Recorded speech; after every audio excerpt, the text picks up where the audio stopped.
It's good here, and everything's rolling. Whew.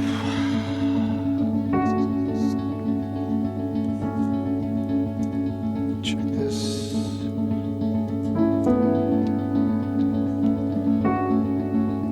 Turn this down here.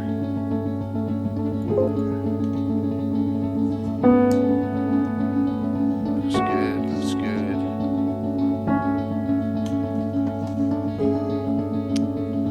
Everything looks good here. Oh, I didn't get my... That's all right.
Hear me?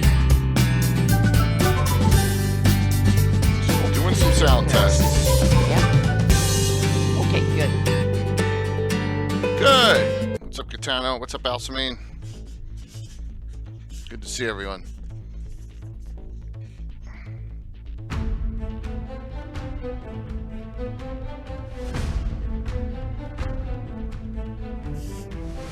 Hope everyone's doing well today.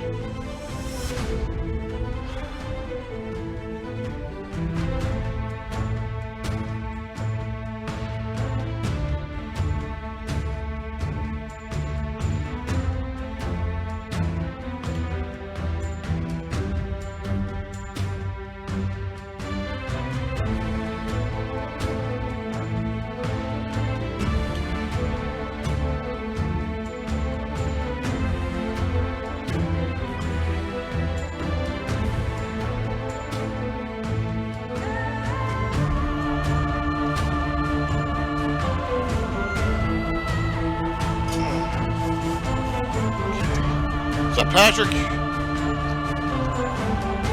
Even better now. I like that, Katana. I like the way you think.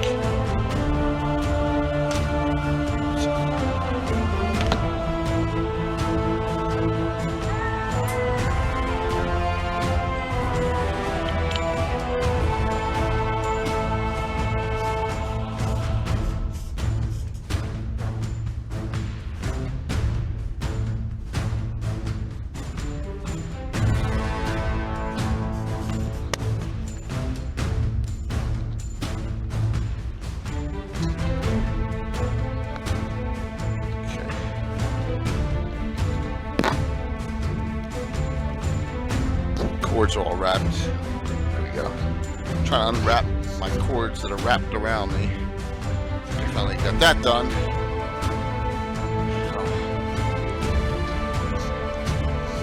Finishing up week 1 of the year. 4 streams this week, 4 next week. Hey, launch at 5 the week after that, and 4 the week after that. Ugh. Busy! Just cool. Good thing. Yeah. Yeah. Stream Meister. Yep. Perfect title. Hopefully everyone enjoyed Tim's game yesterday. Yeah, I didn't see the whole thing, but It was long. It was super long. Yeah. But It was a great stream. Yeah. Hey, Kelstiff. Hello. Let me hit this. Lots of announcements. I mean, boatload of stuff going on. Boatload, which is good. Okay.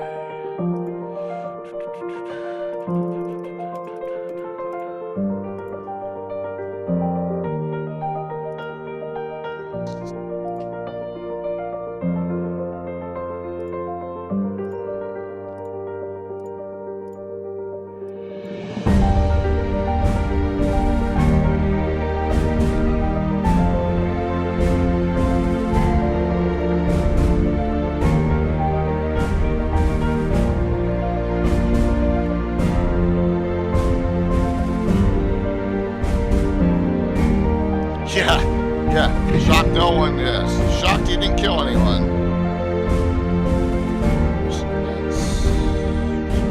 Okay. That's good.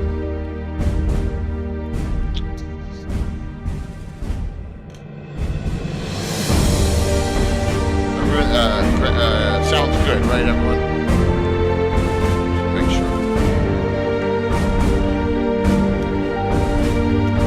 Sounds good. It's super piece, but that doesn't mean that. Yeah. All right, cool. Go and make sure.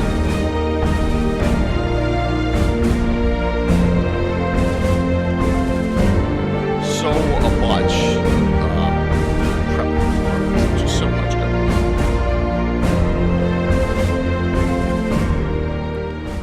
Which is a good thing. Keeping busy. Boom. Got another Starship Warden digital giveaway tonight too, so always a nice thing.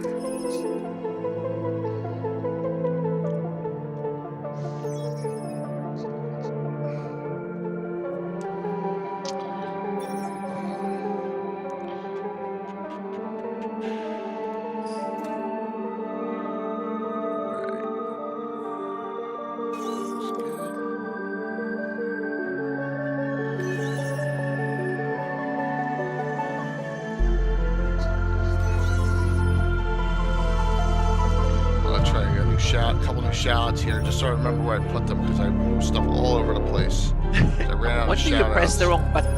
Yeah, I put under the rip. There, okay. Alright. Yep, that's good.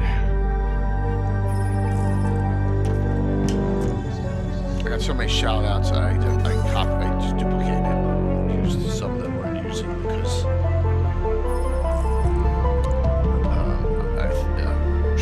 has a limit to where you can program in. I think I hit it. So.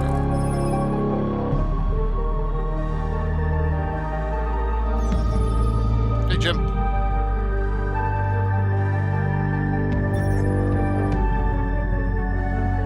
Said you can always get 15% off all the time at any Troller Games order if you don't have a coupon, just by using our code right there. Any purchase.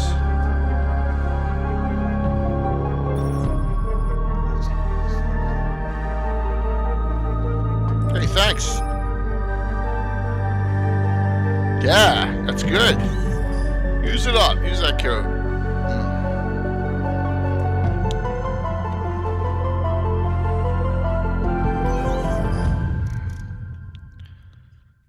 Starship.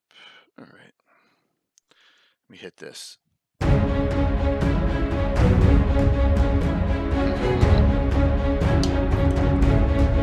What's up, Tino? Well,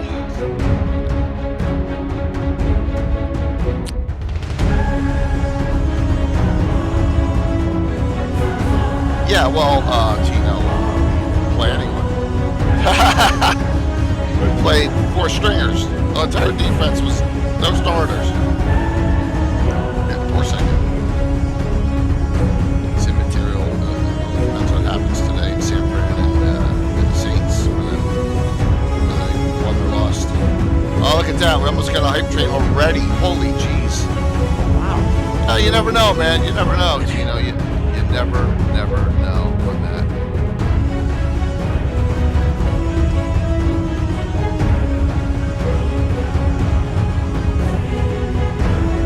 Thank you. Hey, Bones. Thank you. I don't think that'll pop a hype train. I think a minimum's gonna be 100, but that's alright. Oh, Patrick did it. A pre-start hype train.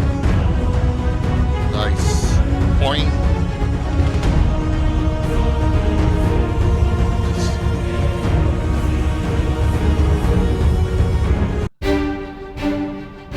Oh, Katana, man, that's nuts. Thanks, man. Holy jeez. Wow. It did, Carmen. I never thought I'd see it in my lifetime. Ever. Thank you, man. That was really kind of you. And there's Tim Enoch. Good to see you. Scala. Oh, man, you guys are banging it out. We're going to surpass the level 3. And when we do, that'll go up to double. We'll go 4 giveaways off controller games. If I hit a 5, which I'm not asking, I'll throw in a reprint or something. But don't. You guys are too generous.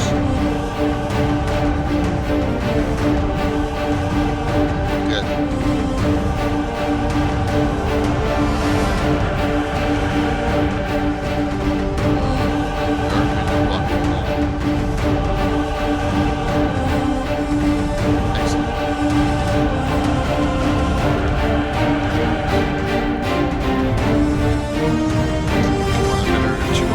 Usual.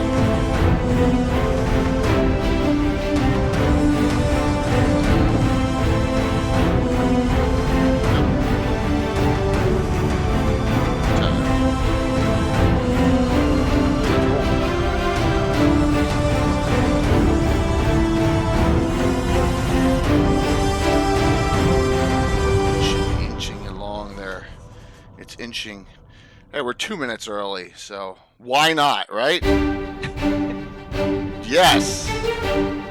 Chuck didn't respond back, but that's okay. So, thanks. Still cranking stuff out. Look, it's still catching up. It's so far behind on the cheer thing, and we're not even on, and it's still catching up. Wow. Like, oh my God, Tino. Oh wow. My, dude, that was nuts, man. Oh, that was. See, he feels bad because Dallas destroyed the Eagles last night, I think, and he's doing that to make me feel better. Well, Tino, it did. So thank you very much for that. All right, so we're gonna do. I'm gonna add a 5th giveaway just because of that. So I'm looking, as you can see, I'm bending. Oh, you can't, or maybe you can. I'm bending down here. So I got a 2 out of 3. We got 4 digitals. I'll make 1 hard copy giveaway. Yeah. That I wasn't planning on doing for that. That was that's probably almost level 5 this all the way up. That was really awesome. Thank you so very much. So I think this is going to be going for a while. Yeah, this is going to be going for a while. So how's everyone doing tonight? Hopefully you're doing well. Sunday night, I was watching football most of the day, getting all caught up, and then I realized, oh my God, I have 2 D&D games this week. Yeah. I was like, oh boy. So, they're almost the Thursday night game, and then I got to tear all that down, and then Friday night get that Ed Greenwood terrain up for the game with Ed, you, and Luke, on Saturday night. So, a lot going. Yeah, it's going to be exciting. So how are things, Anna? Good?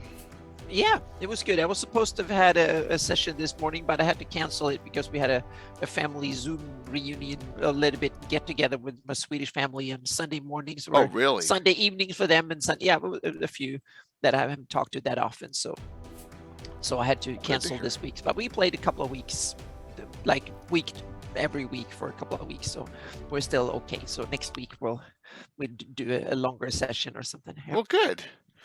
So tonight's show. And Gary Hoolian said, well, didn't you do Druids a little while ago? And I said, that was on Legends and Lore, and that was Flan. That was a Flan discussion mostly about the Druidism and how it related to Greyhawk. This is a little different. This is campaign-based. This is like, what are you going to do?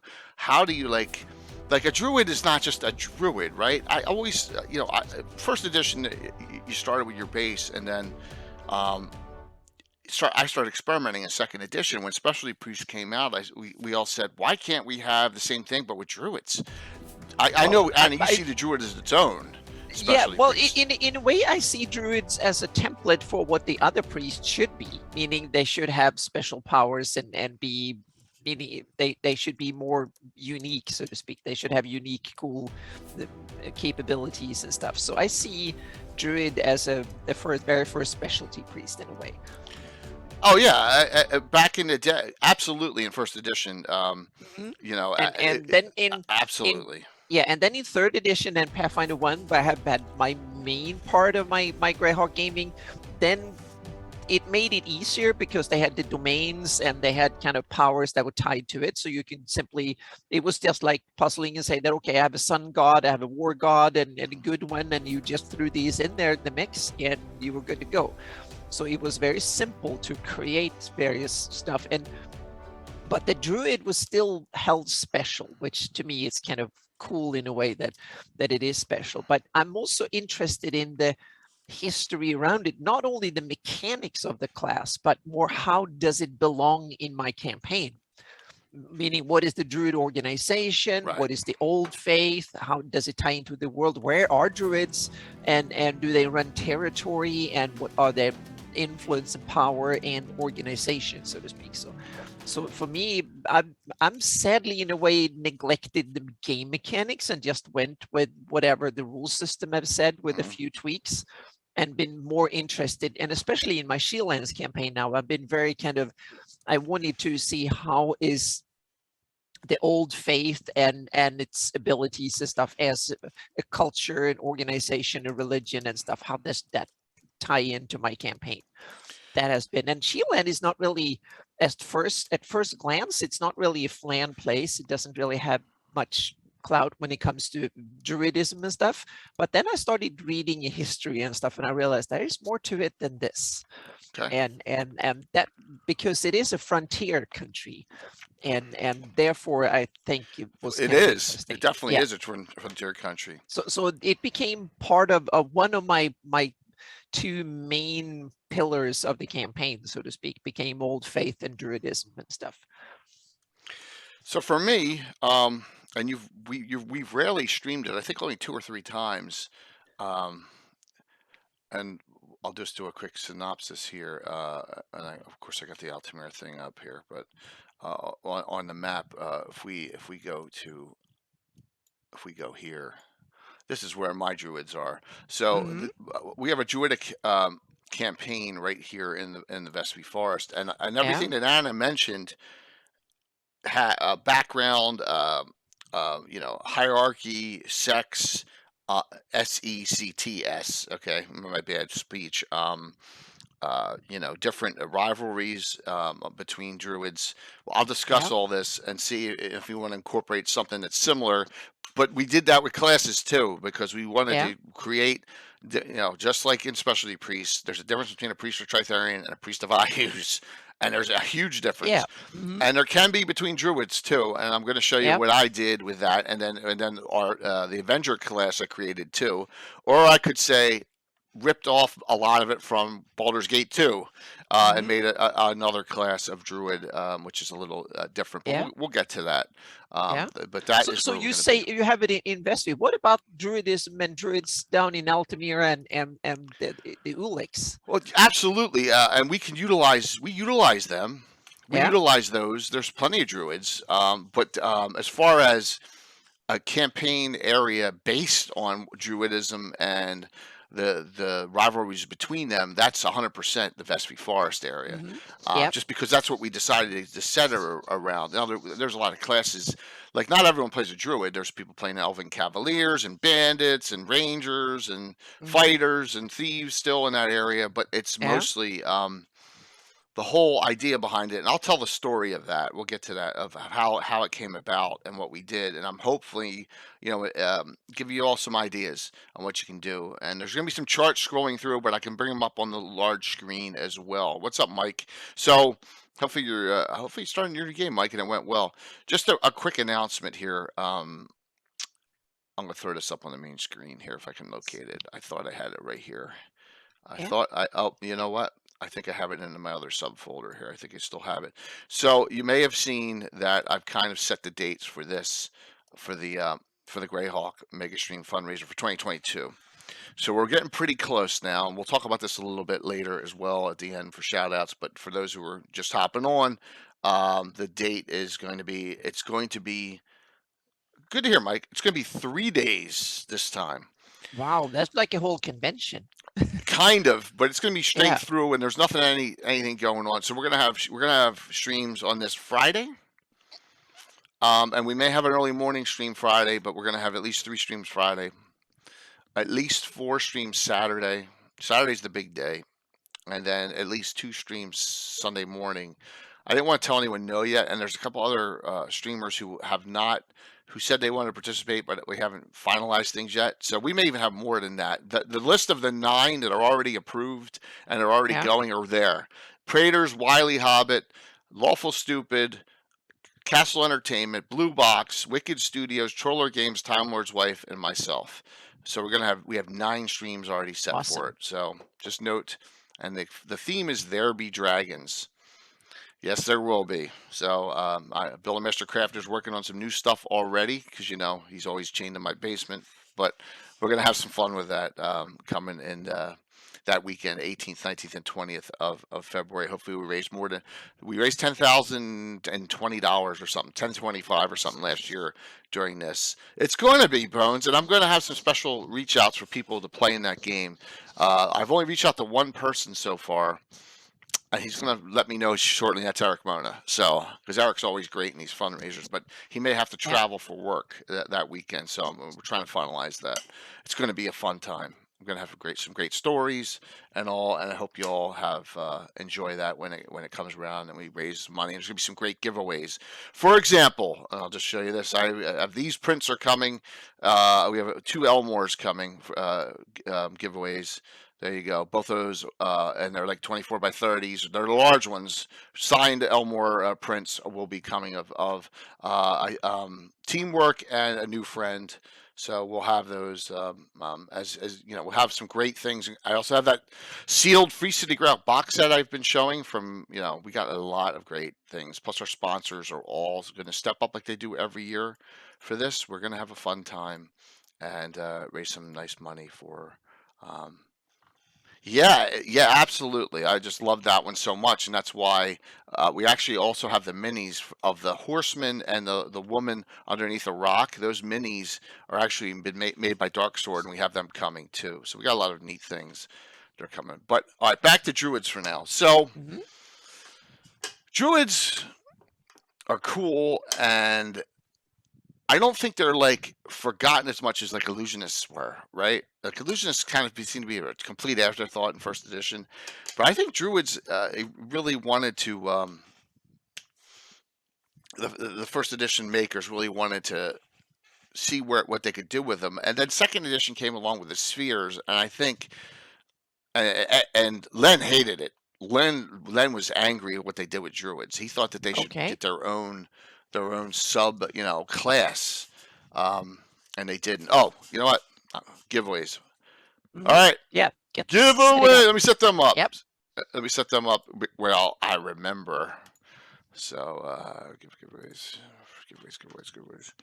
Oh, okay. I'll show you what we got. We got another Starship Warden. 3 of these in because this goes pertinent discussions up now. The player archive. 3 of these in digital. 3Ds in digital, and you get your someone will get their choice of a hard copy of these 2 of 3, Moonlight Madness or City Sites and or Dwellers of Forbidden City. Those 2 or 3 from Patrick. So that'll give us some. That'll be 5 total there for tonight. Another wonderful. What's up, Troy? So I'm trying to think of Druids were an anomaly in our game for a long time because they're neutral.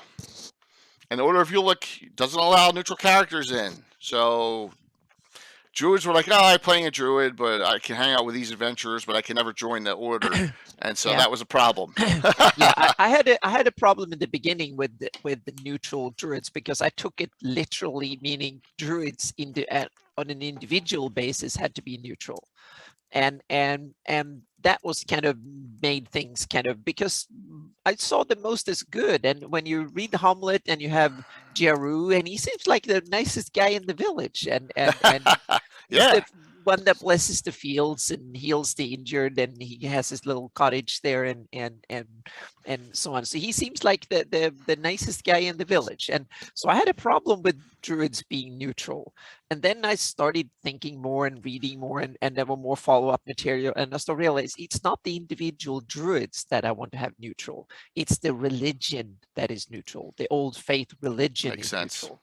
And that's the focus shifted from many individual Druids go not completely extreme. They tend to fall fairly square within reasonable. They're non-extremists, so to speak. They're not chaotic evil, lawful good, and chaotic good and stuff. They kind of tend to be neutral good, neutral, and neutral evil for the most part. Bingo. They fall into that kind of spectrum in my campaign. Yeah, and then that's kind of where, and the emphasis is on the religion, and that's when I started to instead of focus on the druid as a class, I started to think, okay, what is druidism? And I realized it's tied to old faith, and what is that, so to speak. And then I started to looking into the gods, meaning we have Obadhai, Beori, and then we have Merika pops in Orlane, for instance, and there's a small little menagerie of deities that seems to belong to Druidism more or less, so to speak, and Ilana and stuff like that. So I started to kind of merge that thinking into more kind of how to organize the world where Druids work within, so to speak. That's how I solved that issue, so to speak, to start to work with it. We solved it when the Avenger came out, and I'll explain. Yeah. It was a huge change in thought process. Yeah. Also, so if you remember, all of you that are our age, when Arcana came out, they were experimenting a lot. I left Arcana downstairs, or is it over there? Okay. And they allowed a multi-class that made no sense, and that's a Ranger Druid. And because the one's only good and one's only neutral, and it's like, what the heck? How do you do that? And then there was a, and I don't remember the dragon article number, but there was a dragon out. I think Gary wrote it, and they're trying to explain the ethos on it. Well, the ranger can be more neutrally aligned, or the druid can be more good aligned. So you put that in parentheses G next to the name, and that was kind of the little get out of jail free. There. Yeah. So that was the first time that we had alignment outside of class slip by the powers that be. Yeah, sure. But and that was the beginning of the slippage of alignment. Now some people don't even use it, which is okay. I mean, you play your game however. Yeah, and I saw it as the kind of the most natural of multi-classing. First of all, they kind of fit in, meaning you got a druid with more fighting ability or a ranger with more magic ability and more nature abilities. And to me, that was kind of a perfect balance. And alignment-wise, neutral good was what I think most druid will fall into, and because they at least all the ones that serve communities and stuff. And I have the druids that are more hermits out in the forests and are members of various kind of fringe cults in the old faith and stuff. They could tend to true neutrality or even evil, and therefore and the dark druids and the dark faith and stuff that I started to dabble with like 20 years and then slowly develop in. But I see normal druids more like Ubadhai Beori. I see that Earth Mother, what they're doing is that they're blessing the fields. They tend to their flock, making sure people and the nature around villages and agriculture and stuff work. So that clearly, I think neutral good will be the most natural alignment for them. And I see Beori, Ilana, and stuff are very kind of neutral good in their lot of their tenets, so to speak. Oh yeah. And then I have Ubadhai more the father nature, so to speak. That's more true neutral and the whole circle of life and all that stuff. So yeah. And it's funny how sometimes we don't think alike on things. You're like pretty dead on. The chart's right below. Nature would seem wholesome. That's not geek, Sean. That's not necessarily true. Okay.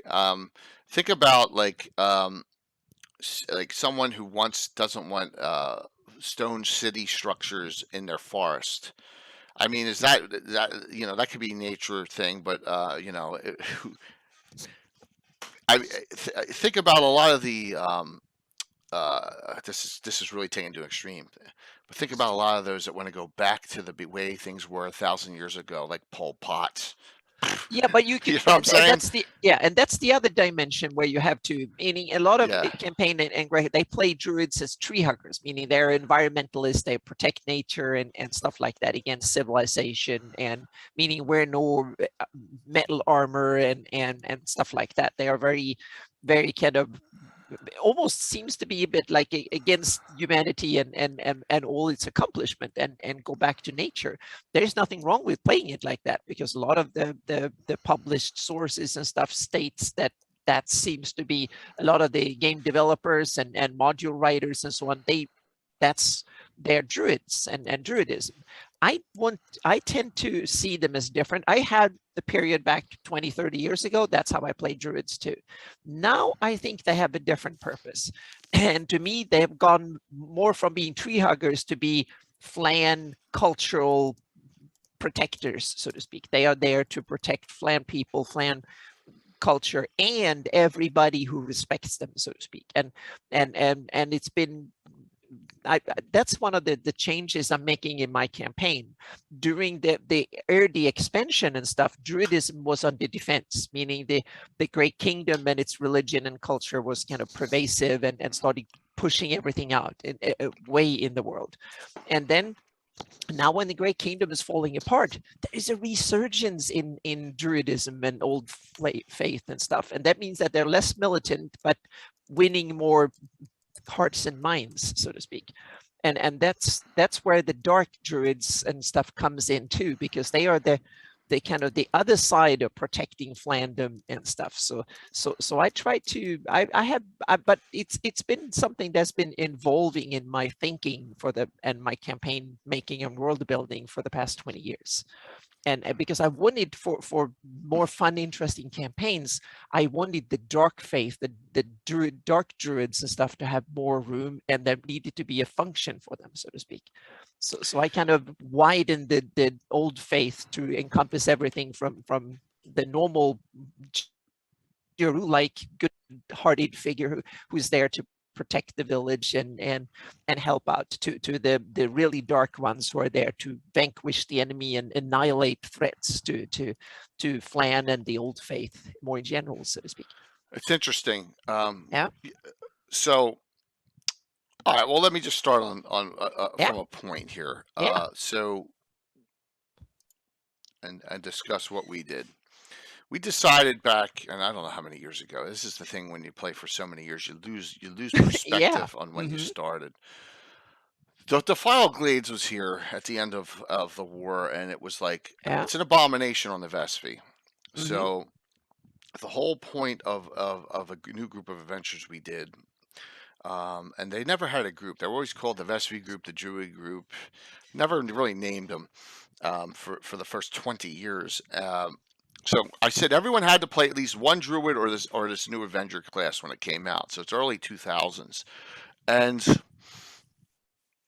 there was a whole backstory. So what happens is the following: as I'm thinking about this, I decide let's make specialty druids up like specialty priests, and let's see if I can get this to pop up here. Yeah. Okay. So here's our. Unlike 43 specialty priests, I have 4. Just 4 made up. Now there's another one, but that one tends to be no player characters at all. So we have the following. Now we took a very, very visceral base on this and said that Alana was going to be the good aspect in the Vespi of Druidism. Now, if I recall correctly, it states specifically in those references that the current Arch Druid of the Vespi is an Alona Druid. So that's where we kind of got that from. And then we went with, well, it's filled with, in the north, it's filled with Sylvan Elves. So we have to have, Sylvan Elves tend to be more neutral and more reclusive than Grey Elves. And the Grey Elves tend to worship Labralus, Enerith, and other deities. They're not really druidic. They're more seer types, spellcaster, mage types. So we went with the elves. We went to the tree. What's better to worship for a druid than a living tree? So went Rolfane Ralphil with that one. And then the last 2 kind of were like, let's see what we can come up with. And we've always loved the story of the Master of the Hunt in the Deities Demigods book. Yeah. And also Serenus, which is in an article from Dragon Magazine that expands on the Celtic deities from deities and demigods, because Cernus is kind of missed. Cernus is kind of like Sylvanus is in there, and no one can figure out where Sylvanus ever comes from. If it's a Roman, no idea. So we use Cernus from there because it was different, and also it kind of has that, what would be the word, base, like bestial almost nature. But the Master of the Hunt takes it one step further.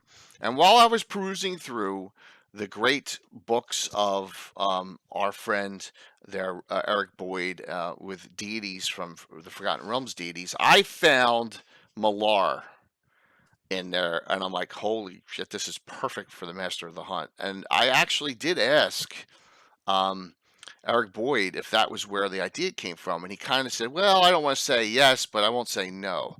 So the Master of the Hunt has the Malar tables in that book, and we're talking about, demi-human deities and the the books that came out in that second edition era. So we have 4. Now, what's really cool is they all have their own special abilities. They all have, just like specialty priests, they get abilities at different levels. They get certain spells at different levels, just like a specialty priest. And a lot of them have really cool abilities. The Malarians, the Master of the Hunts, they get these claws that they wear that rip people apart and rip monsters or whatever apart. We have them as the ones that are fighting everyone in the forest in the Vespi. I'm getting ahead of myself. So this is what happened. For some unknown reason, and to this day, it hasn't been resolved. They're in the Vespi forest, and there's about to be a meeting of all the high-level druids. The Archdruid for an enclave, because the Archdruid is deciding that he wants to retire. They come to the enclave the morning after. All the druids are gone. They're all no one can find them. They're missing. They do scrying and they do auguries, and they see a picture of all these high-level druids at night under the stars sitting around a campfire. But no one can contact them, and no one knows why, and no one knows what's going on. So they just are gone. Creates an instant power vacuum. Now, I have it that the Obadiah druids are around, but they're rare. They're the old faith has kind of died out a little bit, but they're here in pockets here and there. And they kind of kept to themselves, and they don't want to be part of this politics. So I said, no one's can play an Obadiah one. And so we have a 5th one. We have the Obadiah ones. But the Obadiah ones have a special ability, which we will talk about a little later, that I took from Relic and Rituals. And let me just pop up what that is, because I think this is awesome. So you have druids. Each druid have selected an individual deity they serve. So yes, yes, absolutely. So we got Obadiah, Cernus, Alana, the Master of the Hunt, and Real Fame Ralph. Just in the Vespi. Now I allow them to play these outside because these are developed classes now. Yeah. But the Obadiah ones have, and I just brought this out to with the group the other night, and they have the ability for tattoo magic. Okay, and we'll talk about that in a little bit. So I've added in the tattoo magic abilities from Relic and Ritual books that Obadiah gets. I think that's really a neat thing. So, hey, thank you very much for coming on, and appreciate it. Really appreciate you hanging out, and hopefully, we have a lot of UK, and we have a lot of Europeans, and as really from Sweden there, Sunova, and we have a lot of people from Sweden and Norway, all over watching us, Luxembourg. So, yeah, absolutely. So with these, each one of these has their own ability and their own different spell list, because their spheres are slightly different and they're worked up. Now, the most drastic of them is Alana, because I didn't want to go through and change an entire spell list. So the Alana ones, Alana is one of the 2 that can be priests or druids in my game, and I just didn't feel like changing the spell list up. I got lazy. But Alana spells. There's some specific ones here to Alana, and there's some, and here are the, I made a mistake here. It shouldn't be on this one. Tome of Magic, Player's Option, Prayers from the Faithful, which we're going to discuss. Face and Avatars, that's the Eric Boyd, the deity book. Greyhawk Adventures, Complete Druid's Handbook, another big book that I have right here with spells and abilities. And also, what's missing from that is, And I forgot it. I forgot the Glades of Death book. Every time we do one of these shows, I forget the Glades of Death book. It's downstairs from Necromancer Games. Sure, do you have that? It's an awesome, awesome book. So you have Alana, and then you have, and I'll just show you Serenus as well. As we have the Serenus spells. And Serenus has a lot of very interesting, unique spells in this again, and a lot of them are from Prayers of the Faithful, Falling Wall, Retarget, Faith Magic Zone. There's some really cool spells. I think there's Spectral Stag is in here too. Oh, that may be the Master of the Hunt. So, yeah. So that's a great book, and I left it downstairs again. I should run down and get it at some point. So, different spells, different abilities, and oh, here comes Kayla and Time Lord's Woe. 50! Wow! Awesome, Kayla. Nice. Thank you so very much. Let me hit you up with a shout out, and we have 5 giveaways tonight, so please hang out, have some fun here. We're talking Druids. Anna and myself tonight. We got a nice small group tonight, just chatting up the Druids. Looking forward to a continuation of a great month of January. So thank you. So let me get the Prayers of the Faithful book. This book is pretty good, Anna, and I would suggest that if you're developing your Druids, these are the 2 books that I would suggest, along with Glades of Death, which I'm going to run downstairs somehow and get that. I can't make my wife get it, or she'll divorce me. Yeah, go down and get that book for me, please. By the way, we're going to show this too. We're going to go over this because there is a Druid in here too. There's a nice Druid class in the Player's Archive, and we're giving away 3 of these in digital tonight as well, of the 5 giveaways we have. So please look for that as well as one of them. And we're giving away another Starship Warden and two hard copy prints of reprints of games. So I thought I had my Prayers from the Faithful right here, and I can't find it. Mr. Hunt did the Relics and Rituals, Player's Archive digital. I thought I put it here. I don't see it in my folder. Oh well, dumb me. Okay. All right. Well, sometimes I make mistakes, and I thought I was completely prepared here. I have Relics and Rituals here. All right. So note there's some specific. All of chat. Yeah. Good to see you, Paul. There are some really cool spells in there. Spectral Stag, Spectral Mana Core, and they're actually made for these deities specifically from here. Well, I actually have the book right here in front of me, so I can actually go to one of them. And if you go into the front here, it tells you what deity the index is. All right. So here's your index of deities, and you can see they are Forgotten Realms, but who cares? Because look, Leviathar's in there, which is great for me. You know, who else is in here? Gond. I don't use Gond. Ilmater's in here. Malar. So Book of Fang and Talons, it's called. So we're going to get some unique spells, and Malar is my Master of the Hunt. So we're going to get some unique spells here that only this deity, if you're a Druid and you worship the Master of the Hunt in my game, you're going to get. And which is neat, and that's the thing I love about this. All this, you got to give it to Ed Greenwood and his crew. The Book of Fangs and Talons, and in this, you have the following spells. You have Bloodlust, Chant of Fangs, Spectral Mana Core, Spectral Stag. So you have four unique spells to the Master of the Hunt now. That you and 1 second, 1 third, and 2 or 4th that you can utilize now in your campaign for a specific Druid that no other Druid can have, and that creates some unique flavor to your Druids. They got spells a lot quicker than Clark's. They do, Cal Staff. That's a good point. So I think don't they by 5th or 6th level have 4th level spells already?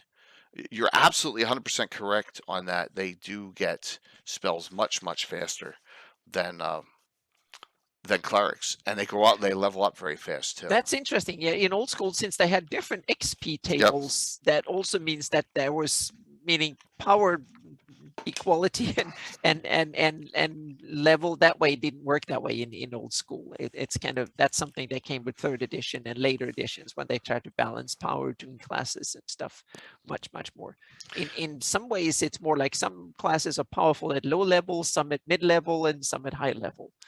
Right. In old first and especially 1st edition, but 2nd as well. Yeah, and at 12th, Tim's absolutely right. At 12th, they get 7th level spells. And then at once 12th comes, it's like then it takes forever to get to 13th, but they get See, up to 12th real quick. It's kind of interesting that they. I wonder if that was a design consideration or if it just ended up that way by chance. I don't know. So, like a fart in the wind. That's funny. What a name. So yes, if you want a Spore Druid, you go to Xanthoria in Candlekeep Mysteries that Tony Winslow wrote, and you'll see what I'm talking about with fungus and spore. Yeah, because there's a corrupted druid in that adventure that now worships the demon Zugtamoy, the goddess, the demon goddess of fungi. Yeah, so the answer to that is absolutely. She does a great job with it. So you get different spells, you get different spheres, and then you make up lists of spells based on, and the spheres are going to be slightly different because you already have them pre-done for you for the most part. And then there's abilities in the Face and Avatars book, and they have a lot of different things. Some of them can cast, a different summoning spell. Some of them can cast different defensive spells. Some of them are better with certain weapons, and that creates something really, really cool. And they have unique abilities. For example, here's something: the Rillifain Ralifil can only change into their druids. Can only change into one creature ever. It's kind of like a spirit totem creature. But they get it at 1st level. They get it very low level. It's either 1st, 2nd, or 3rd. And then they keep that ability with them from day 1. So Alan has a specialty druid of Rillifain Ralifil, Sylvan Elf, in that group. And her character can turn into a Kushi. Instead of bear or whatever, but that's her spirit. That's her spirit animal. Yeah, that she can turn into. Yeah, which is really a neat thing, and it's different because some can do burr. You can do your 3 changes per day, and that is something that is that here is you got a little bit of a different there too. Yeah, Maxie, I come up with a good idea here and there, man. But this is the beginning of it. So and this doesn't mean that you can make up a druid. You can make up a specialty priest that's a druid, and any deity that's Zerbo is one that you could make up. Obadiah, Bayri, you can make them all. You could do these yourself. Yeah, and if you play 5e, then you can either make an archetype for these things, or you can split them up and make a full class if you want to change it further, so to speak. But druid archetypes or cleric archetypes will be kind of the way to dig into these things, so to speak, in 5e. Yeah. And that's the great thing is that we try and transmute metal to wood. Yeah, sure, it exists. Have you had any of your characters try to reach 12th and fail combat with our 12th level? We had. So we have, I believe, in all the years we've played, we have 1 druid at 12th. I think 1. And Tim knows who that is if Tim's still watching.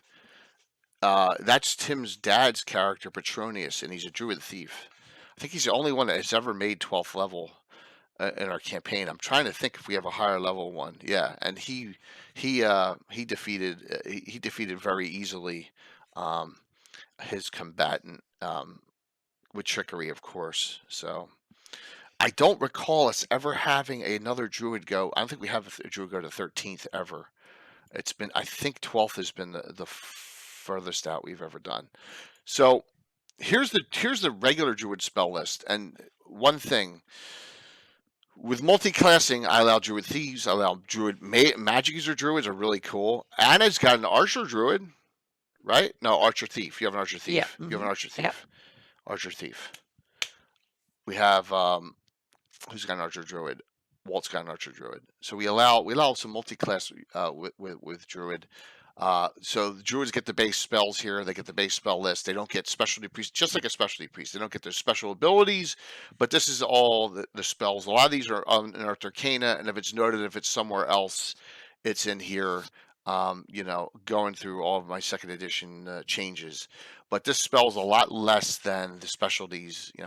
There's none of those really cool special spells.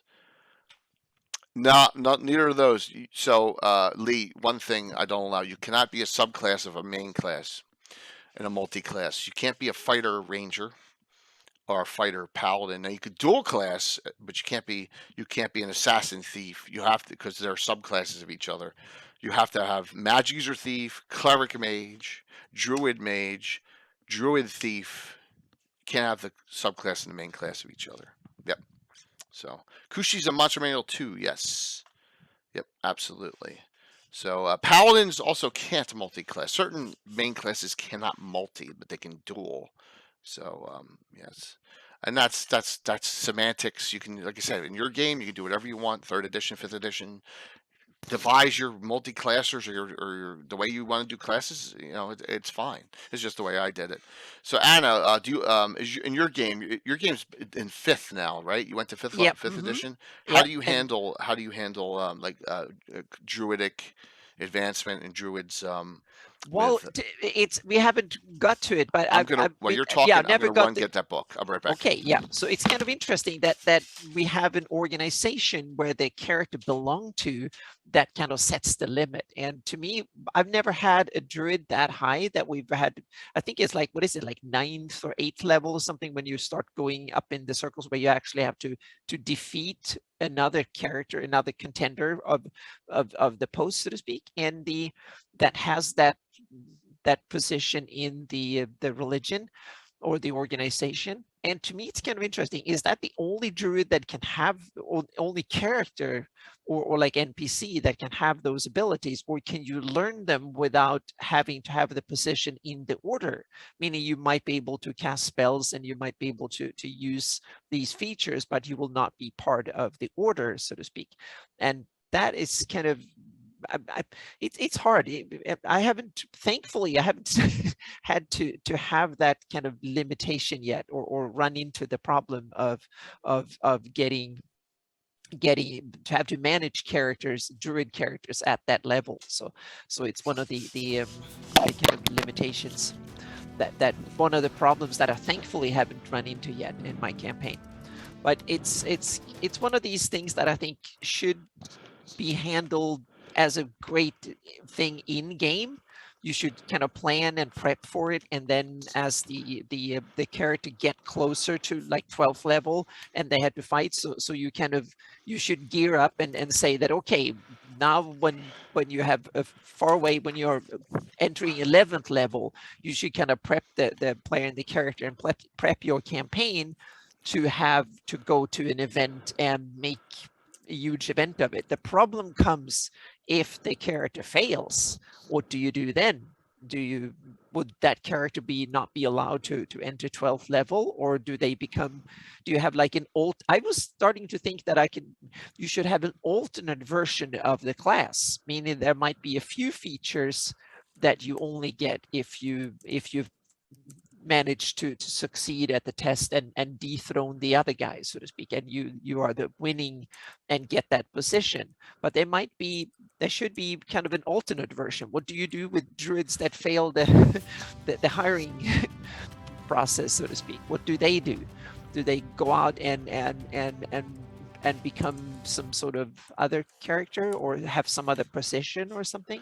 So that's something I need to start thinking, and I want to have like a good solution in game, because I don't think an organization is dumb enough to throw away all the other contenders just because they are not the best ones. There might be good jobs for them to have, even if they're second or third best.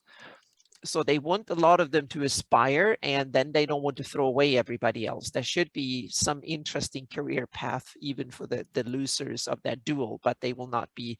But exactly how I want that to function, I haven't figured out yet. But I think you should, as a DM, you should have a plan for both success and failure, because that makes it more interesting that failure is an option, so to speak, and failure should be an interesting option in itself. What if they have a different type of druid hierarchy or cult or something that you can go and join if you lose that test or whatever? So they're options up. So, but now I'm waffling again here. That's okay. Yep. That's okay. So every time we do a discussion in this realm, this is the Glades of Death. Wonderful book. I don't care what edition you play. If you can get a hold of one of these in PDF or a hard copy, I suggest you do. If you were into the realm of Old Faith and the Druids, it is awesome. It's 3.5. It's Necromancer Games. Just some unbelievable content in here. There's a couple adventures. There's a bunch of new spells. There's magic items. There are monsters. It is really freaking awesome. Look at this. You have it? Yep. Awesome. I wasn't sure, but it was something that looked so cool, so I couldn't resist it. Now I need to read it. Oh, I don't absolutely. think I've ever read it. No, you need to. It's here. This book is I have so much goodies in my shelves here that I'm not even aware of. No, this book is fantastic. Awesome. So, yep. If you're in that realm, even if you're playing 5e, these are all really good books. All three of these: Prayers of the Faithful, the Complete Druid's Handbook for some ideas here and there, and Glades of Death. All three of these books are good, along with the Relic and Rituals books for tattoo magic and some other things. Plus, and Chuck, if you're thank you, Chuck. If you're on, you're more welcome to come on. But so the Player's Archive here has something neat. And before we do Glades of Death, let's hit that up. I'm going to show you the class for Druids in here too. Yeah, regional Grand Druids are interesting, and I like that those idea, who can't Tim. teach, that's another good one. So both Tim and Geek Dice, I think those are really good. Maybe you can go and apply in another district, so to speak, or another region, and try to get the job there or something. Or maybe you only have to apply in the region you're corrupt because that's the only place they trust you or something. So yeah. Some great options here, and as we're going to bounce around like we always do. All right, here's the Primal Druid. Yeah. Okay, this is in the archive. I believe it's in the Complete Adventures backpack as well. Hey George, good to see you. Oh, good. It's on drive-through for only $7. Thank you, Michael. So, there's a ton of great classes in here for Castles and Crusades, and like I said, we're giving away 3 of these in digital, and here's. I think it's my turn. I need to scoot. Go for it. Go for it. I'm back in a minute. Okay, sounds good. You have abilities at certain level you get, and this is just like the old specialty priests in 2nd edition. Your hit dice, your spell, the way you're grabbing spells, and they kind of cleaned it up a little bit. So when you're 5th level, you get 3rd level spells as opposed to in 1st edition, you're getting 3rd level druid spells at 3rd. It's crazy, and you get your abilities, base stuff here. It's nice. It goes over everything for a druid in this book, and along with a ton of other classes. And if we look here, Patroller Games are great. Look at this. I mean, you got, how many classes do you have here? You have a ton. You have your base druid, and so this is a great book. And there, it looks almost like my sheet with 40-some, 50-some classes. So, yeah, unlike monks, high-level druids do not have to be non-lethal. So we figure, so there's some neat. Yeah, it's definitely a great book, and 3 of you will be getting it tonight. So very, very cool. Courtesy of Troller Games, along with one copy of. We still have one copy of our great Warden ship here, Starship Warden. We're going to give that away too. Hey Rob, good to see you, man. Hopefully you had a great game. Thanks for raiding in. I really appreciate it. So note that this book, and I'm going to leave this up for a bit too, is something you want to consider getting down the road.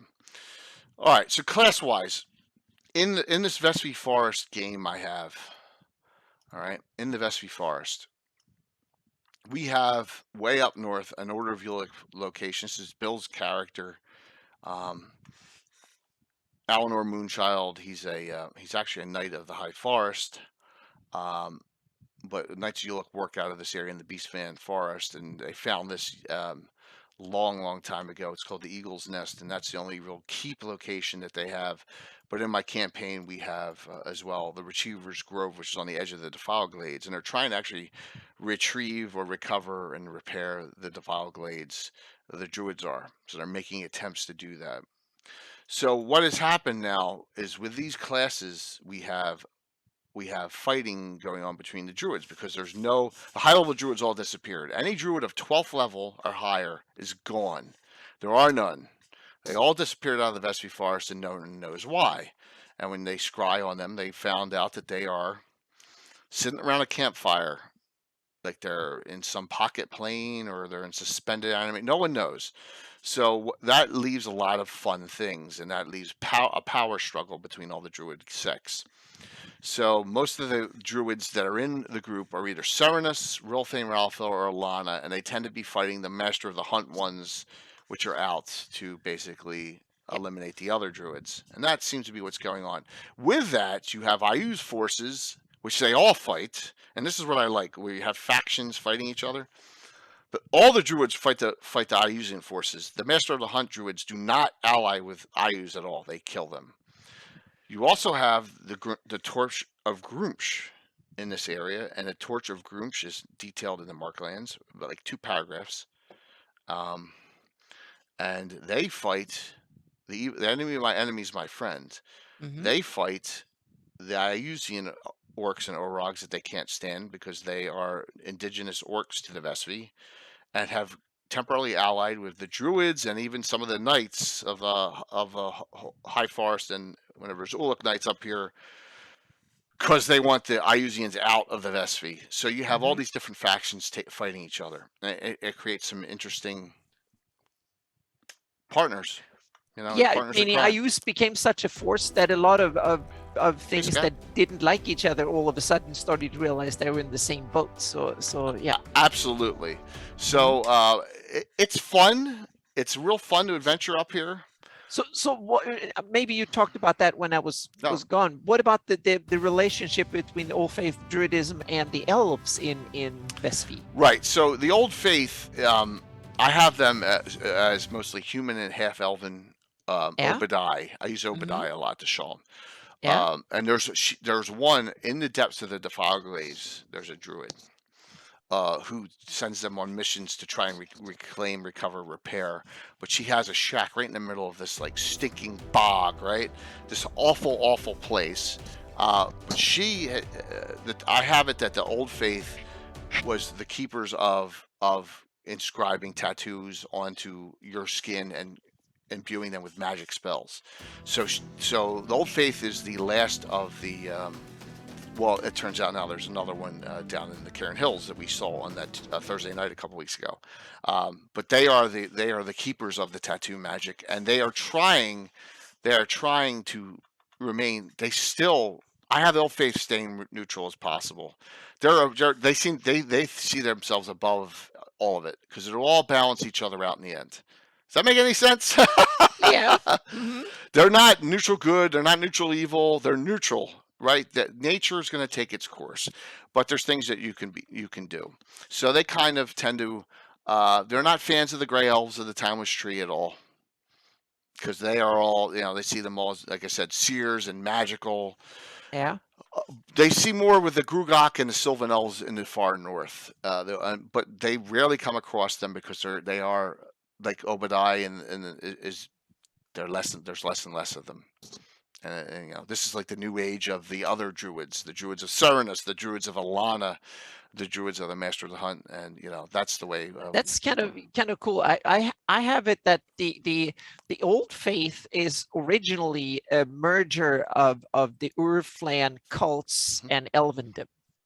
That's where it comes Okay. from, so to speak. And you have Ilona and others are kind of that, meaning the Flan started to take in influences from the elves, and the elves were trying to teach the Flan to become more civilized from having these kind of awful cults and worshipped lich lords and whatever they had back in unorganized day, ancient worship, and that turned into, in my view of ancient Flandom, turned into Urflan worshipping lich lords and undead lords and witch masters, and it was kind of wicked, primitive, and stuff. And then they started to have, and when they started learning like primitive necromancy, whatever, that became the kind of the state religion in some areas, and demons and whatnot. So any power they can get their hands on, the high and mighty in Flan kind of used it in order to subject all the other ones. And Vecna was kind of the final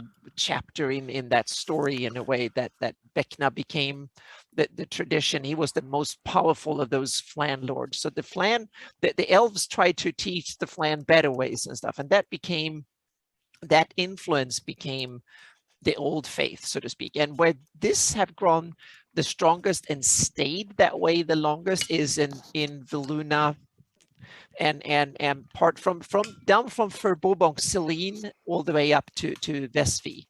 That is that kind of, and the other thing that happened that was kind of interesting to that area, that was that the new coming Oridian religion managed to stay. Viluna managed to be some sort of hybrid between Elvendom and Old Faith and Airdidom, so to speak. It was one of these areas where they managed to kind of settle it. And it's interesting. You have Rao, that is an old Flan god that ruled over that area, because I have it that it's Old Faith roots that was actually adopted by the invading Iridians and others that came in, so to speak. They adopted it, and it became some sort of hybrid Old Faith, New Faith.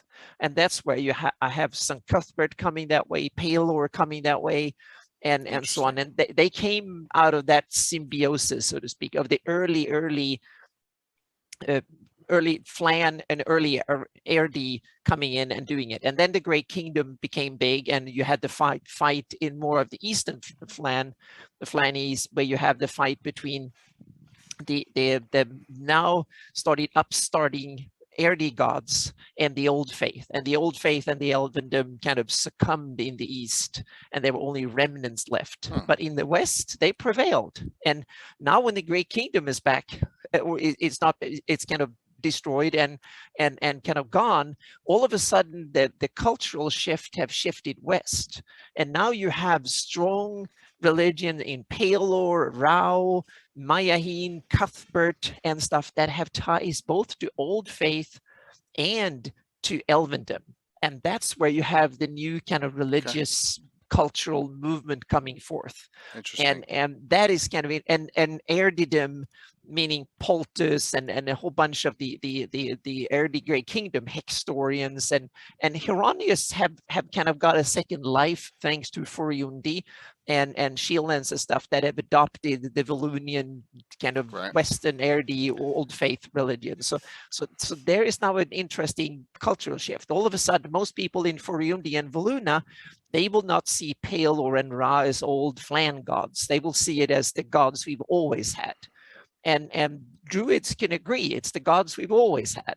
And elves would say, these are the gods we've always dealt with, so to speak, and had cooperation. It sounds with. like, but are you dismissing the elven gods themselves, though? With that no. The elves have had the elven gods for a long time, but Ilona is one of them, so to speak. But the elves have much longer memory. They remember teaching these gods and getting the Flans to start moving in new directions, like 4,000 or 5,000 years ago, 3,000 years ago, 2,000 years ago, and then the Flan learned, so to speak, gradually over time. So I think a lot of old elves are very proud now when they got a lot of humans in Voluna, Furiundi, and stuff to actually solidify a lot of the ideas that they taught them 2,000, 3,000, 4,000 years ago. And now these have kind of grown strong and good and stuff like that. So you know what?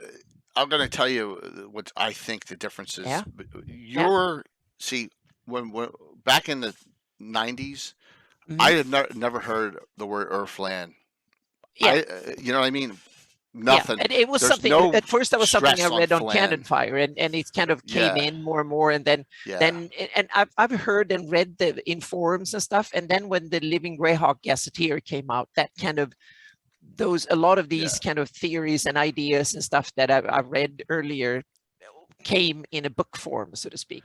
And that became my Bible, so to speak, where I started to before my campaign was kind of a little bit all over the place. It was not organized. My history was not organized. And it became more and more organized. So the last 20 years, I tried to make more world building, so to speak, from these things. Right. For us, we were isolated all those years, and that's what Yeah. happens when we have the From the Ashes and then the Marklands and the Eyes of the Evil and the Slavers and all that stuff is our main references, and we develop stuff off of that. Whereas you develop stuff from I tried to take everywhere and take ideas, and then you I can tried see the to difference, which is pretty make the interesting. make synergies, so to speak. So yeah. And what shows there's no right or wrong way of doing it, everyone. Exactly. And You that's a can great thing.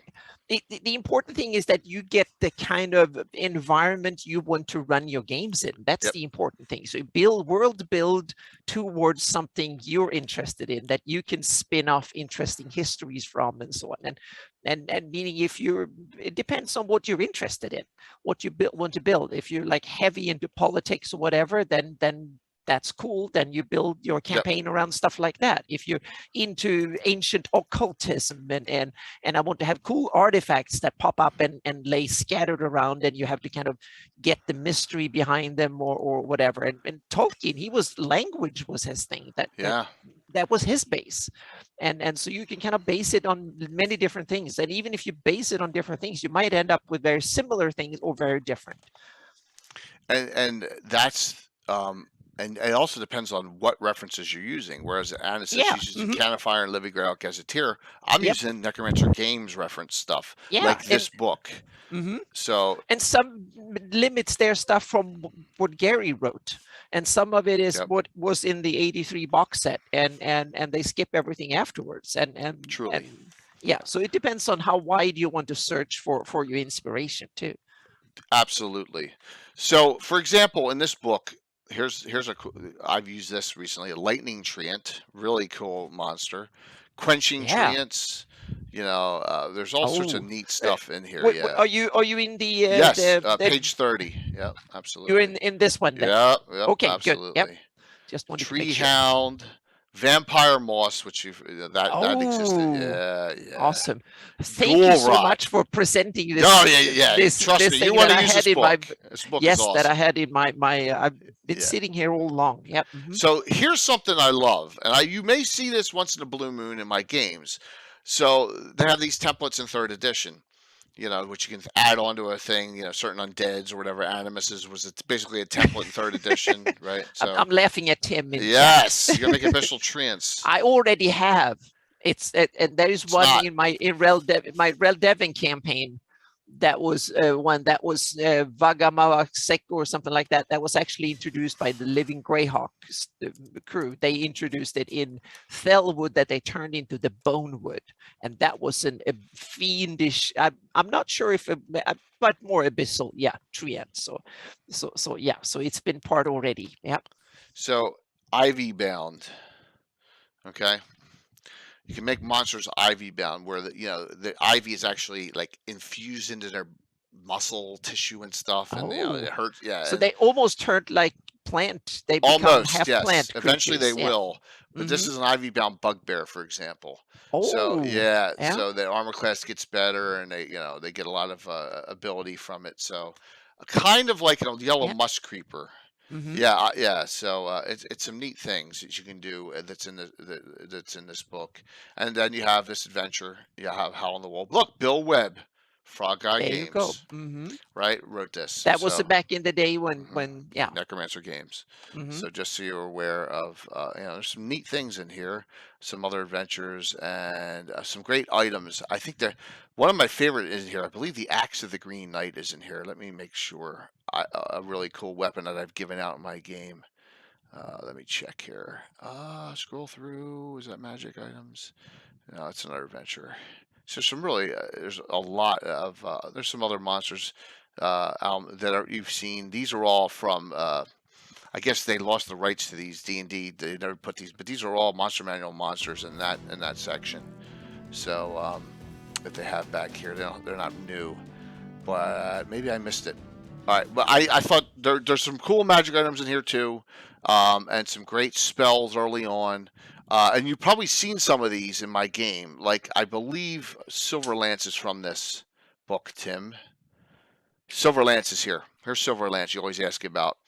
It does a Lance of Silver launches, does 4 points of damage, range is 100 plus 10 per level, and it puts them in silver so they can't go invisible or hide in shadows the next round. And this is where this comes from specifically.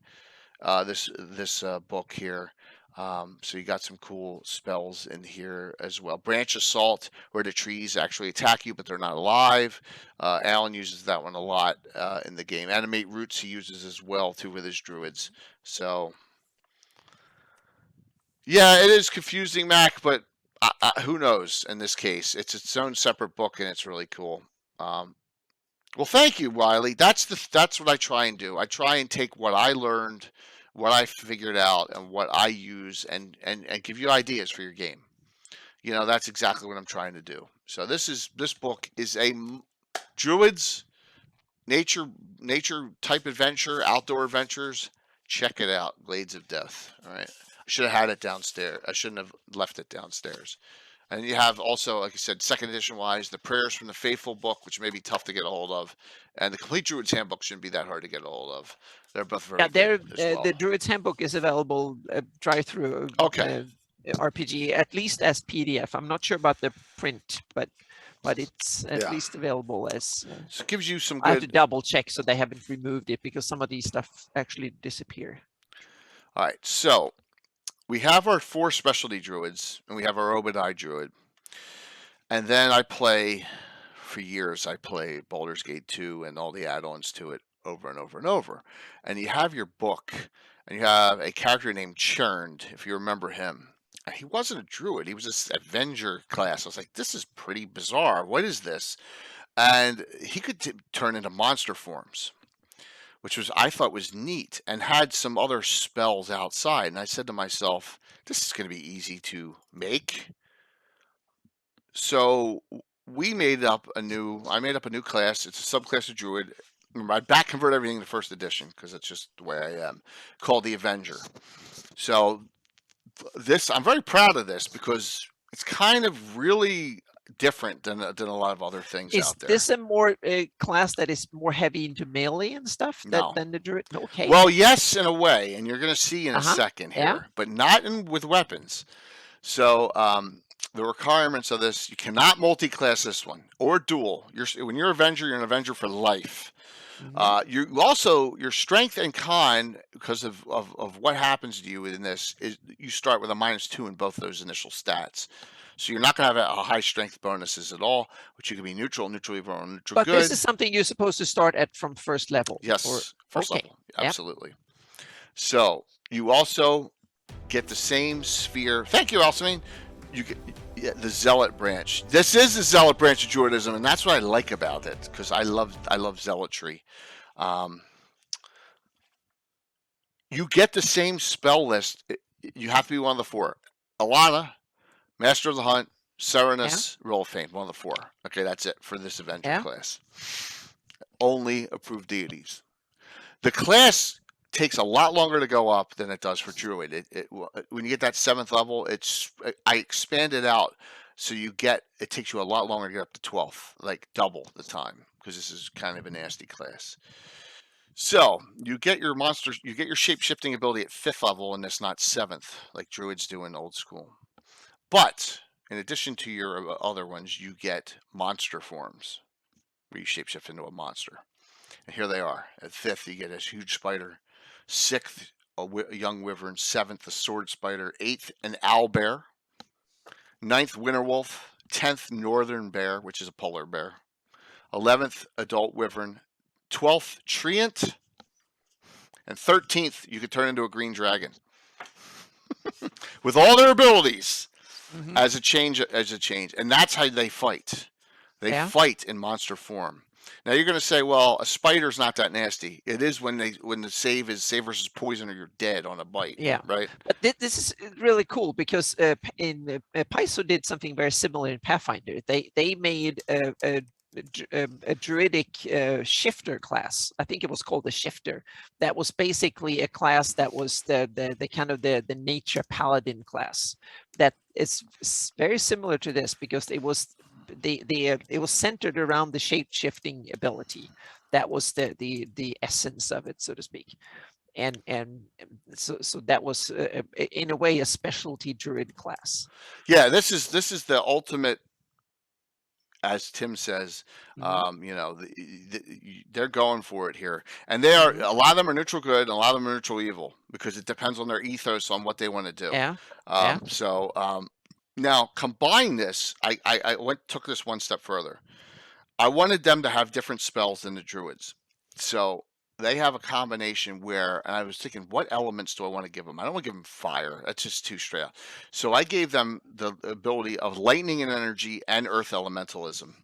So my elementalist class, they have a limited number of these elementalist spells as well that they can supplement their druid spells that they get. And here's the list here of what they can take. So they have, some pretty, lightning blast is in here, lightning bolts in here, of course, but some other really cool spells. Alpha shooting stars, fist of the element, where you have a big earth fist. There's some really neat things that I put in here.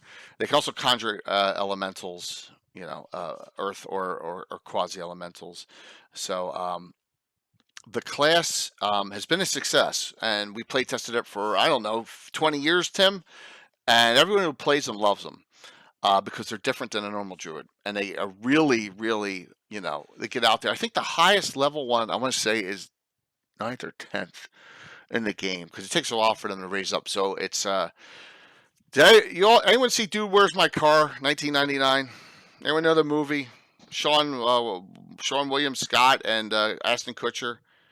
All right, so there's two characters. I have like a duelist. Yeah, Bones. All right, so I have a guy.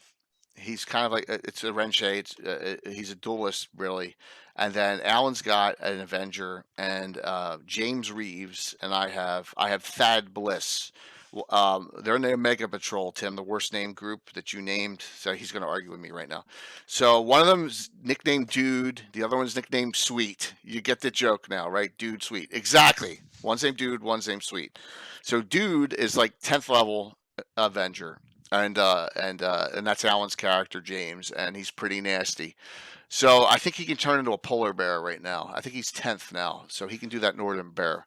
And look at the damage on that, man. I mean, 8 hit die, and remember, monster hit dice is way nastier than a fighter of the same level. An 8 hit die monster's nasty with 1 to 10, 1 to 10, 2 to 12. So exactly. So this is the Avenger class, and it's gone real well, and the supplemental spells have helped create a little bit of a like a combat druid almost, like like a war wizard would be, because they're casting lightning bolts, and they get the call lightning ability, but as well, because that's a druidic spell, but you're basically summoning that from the sky. This is pretty nasty, and when you come across one of them, they tend to be like a high level wizard. You're like, oh shit, I need to take this character out quickly because they're really scary. So yes, polar bear, sure. It says northern bear here, but it's a polar bear. Yeah, and you can see it only has armor class 6, but it hit dice 8+8. And you have the wyvern. I mean, imagine turning into a wyvern with that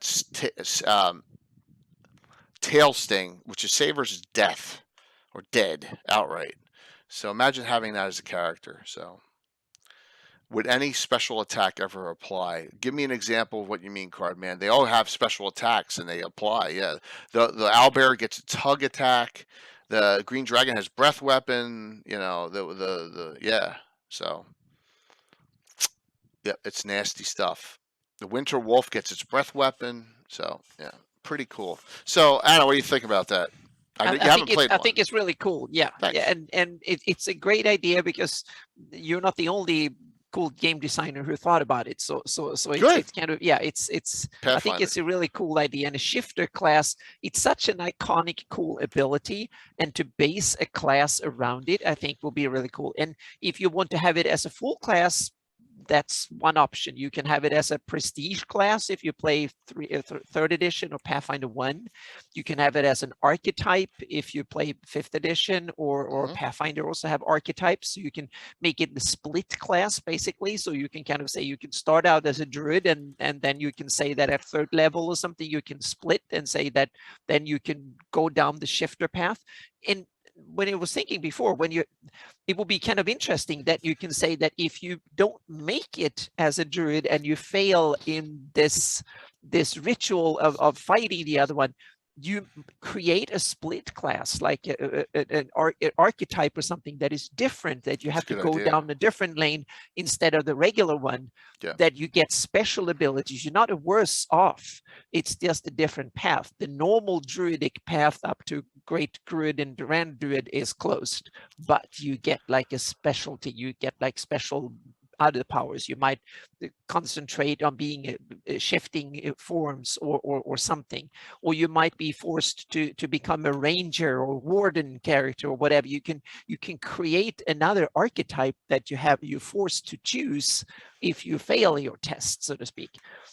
and make it, that might be an idea around it. And how you want to deal with that is depending on what edition you're using, so to speak. In 5th edition, you can make an archetype that you're forced to take, so to speak, that splits you up into it, so to speak. And that might be different. If you fail the first test, then you become a shifter, for instance. If you fail at a higher level, then you might be more of some sort of advisory role of some sort, or you might become a special kind of going solo kind of hunting character, or whatever. You can come up with something that makes sense, because I think as a organization, they should make use even of the failures, because they are some of the best anyway. Just because you're second best in the region, you're still better than almost everybody else. So I think that they should have a place for that character, so to speak. And it's your campaign, so you can all make that decision. And so you can have especially druids, Avengers, or a different type of druid in your main campaign, just adventuring with other characters, or you can have a whole basis for an entire series of adventures around it. And Tim has like, you have to take a crap assignment if you lose. That's one way of saying that. You have to go do it, and then you simply, and then comes the other, meaning how often do these options open? Is it only when the 12th level up to a higher position, and how often can that happen? Is that only when the Great Druid dies in a region, or becomes Grand Druid? I mean, that might happen once every 20 years. And so that might not be that many job openings in that region among the higher druids. They might stay put for a decade or more. So, which is tough in the course of, I want to play my character, right? Exactly. So that's a tough thing. So you should, as a DM, if you have a druidic character that starts at 1st or 2nd level, you need to start thinking what to do when that character hits 10th, 11th, 12th, or whenever you put these things in. Or you can skip it all along and say that, well, they just level up, so to speak. That's a way to do it too. Yeah. So we've had fun with it, and I can imagine. Yeah, it's cool. you get a lot of, especially because now you've added in at 6th level flying, ship, which is a level lower than a druid who can turn into a bird. Now they still get their 3 abilities. They can turn into regular animals too. These are okay. So they're not locked into these shapes. No. So for example, if they're 9th level druid, they get 3 shape shifts, and they can turn into any of the from 9th down, any of those, and or normal normal, animals or normal Yep. bird, Yep. mammal, reptile, hmm right? Which are Yep. the three. So they get Yeah. those changes, and so Cool. just like a Yeah. druid. Yeah. But then, like I said, we've never had we've never had anyone progress past 10th yet in this. So I don't have anyone roaming around as changing into green dragon yet. Yeah. So we'll see. And that's Archdruid level, so and that's tough to get to. If you look at these tables, this is not like we're talking about 750,000 experience points. Now this is not real easy to get to. 12th level Druid is a lot quicker than I think it's 200 some thousand. This is almost 3 times takes as long. So it's a slow grind on that. But so there you go. That's something I wanted to share Yeah. with you all. It's something that we've hmm done differently that Yeah. I like the idea on. Oh, Now, me too. Yeah. here is. Yes. Now, I'm not going to say how you can get a hold of this, but that's on everyone out there to find this. Because I note was just that, going to say yeah. I have it. You could buy it back Can in you? the day. Okay, there you I go. don't know if you can anymore, but it was sold by Chaotic Henchman Productions. They produced it. I don't know if they exist anymore or how was it, but I ordered it on some web page Okay. like 8 to 10 years ago and got it. I don't think it's available in PDF, not that as far as I'm aware of, Well, but that might be I have it. changed. I have it in PDF, believe it or not. So Okay, well, there let you me see. let me Yep. see here. I think I have it in PDF. Yep. Yeah. So I'm not sure. I don't think I have it in PDF, but I thought I did. Maybe I don't. Oh yeah, here yep. it is. Yep. Okay, so Robert Kuntz's Dark Druids. Yep. Well, very cool. Hopefully everything is going well. Yeah, Black Blade Publishing. Oh, okay, good. Black Blade sells it. Yeah. Wonderful. Thank So you. that's Alan Growy. Yep. Right? Yeah. Yep. This is Cat Henchman Productions, and it's a whole series. It's a whole adventure, but it has the fallen Dark Druids in here. Yeah, this is like a high level adventure, by the way. It's levels 8 to 12. So hopefully everyone. I see that, like it says here, evil grows in Fang Forest. I'm putting this in the gnarly because I'm going to run this. The Dark Druids commit foul atrocities, holding no respect for human, plant, or animal life. Yeah, to me it's kind of interesting. He makes the Dark Druids just be anti-druids, basically. And I don't like it that way. Then no, I don't. Yeah, it's one way you can definitely do it. That's not what I have them. They're not anti-druids. They're part of the same overall culture and religion in a way. They don't. In some places, they probably hate each other because they see it as two different it's like different political ideologies in a way within Flandom. But in a lot of sense, they are part of the same culture, and they have different duties to fulfill, so to speak. And I have the Dark Druids and the Dark as the ultimate guarantors of Flan survival. That's what they're there to do. They're there to guard the ultimate capability, and if someone comes after the Flan, they are there to do whatever it takes in order to make sure that Flan culture and Flan people and their interests are guaranteed. And they're willing to use any means whatsoever to accomplish that mission.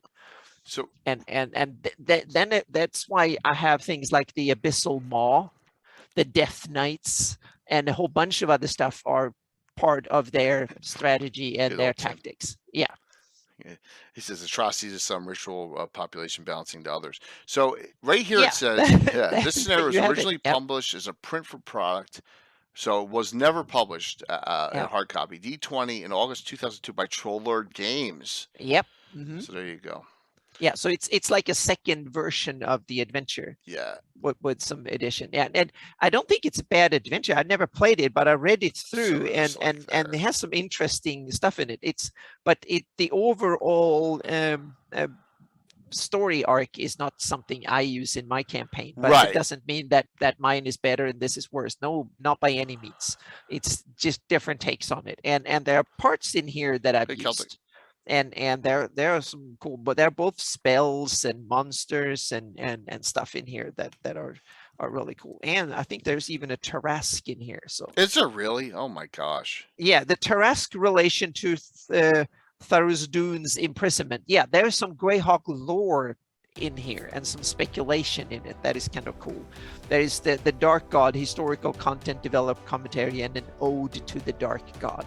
And read this; it's kind of interesting. And then it's like cherry picking. Pick the parts you like and skip the rest. Yeah. Absolutely.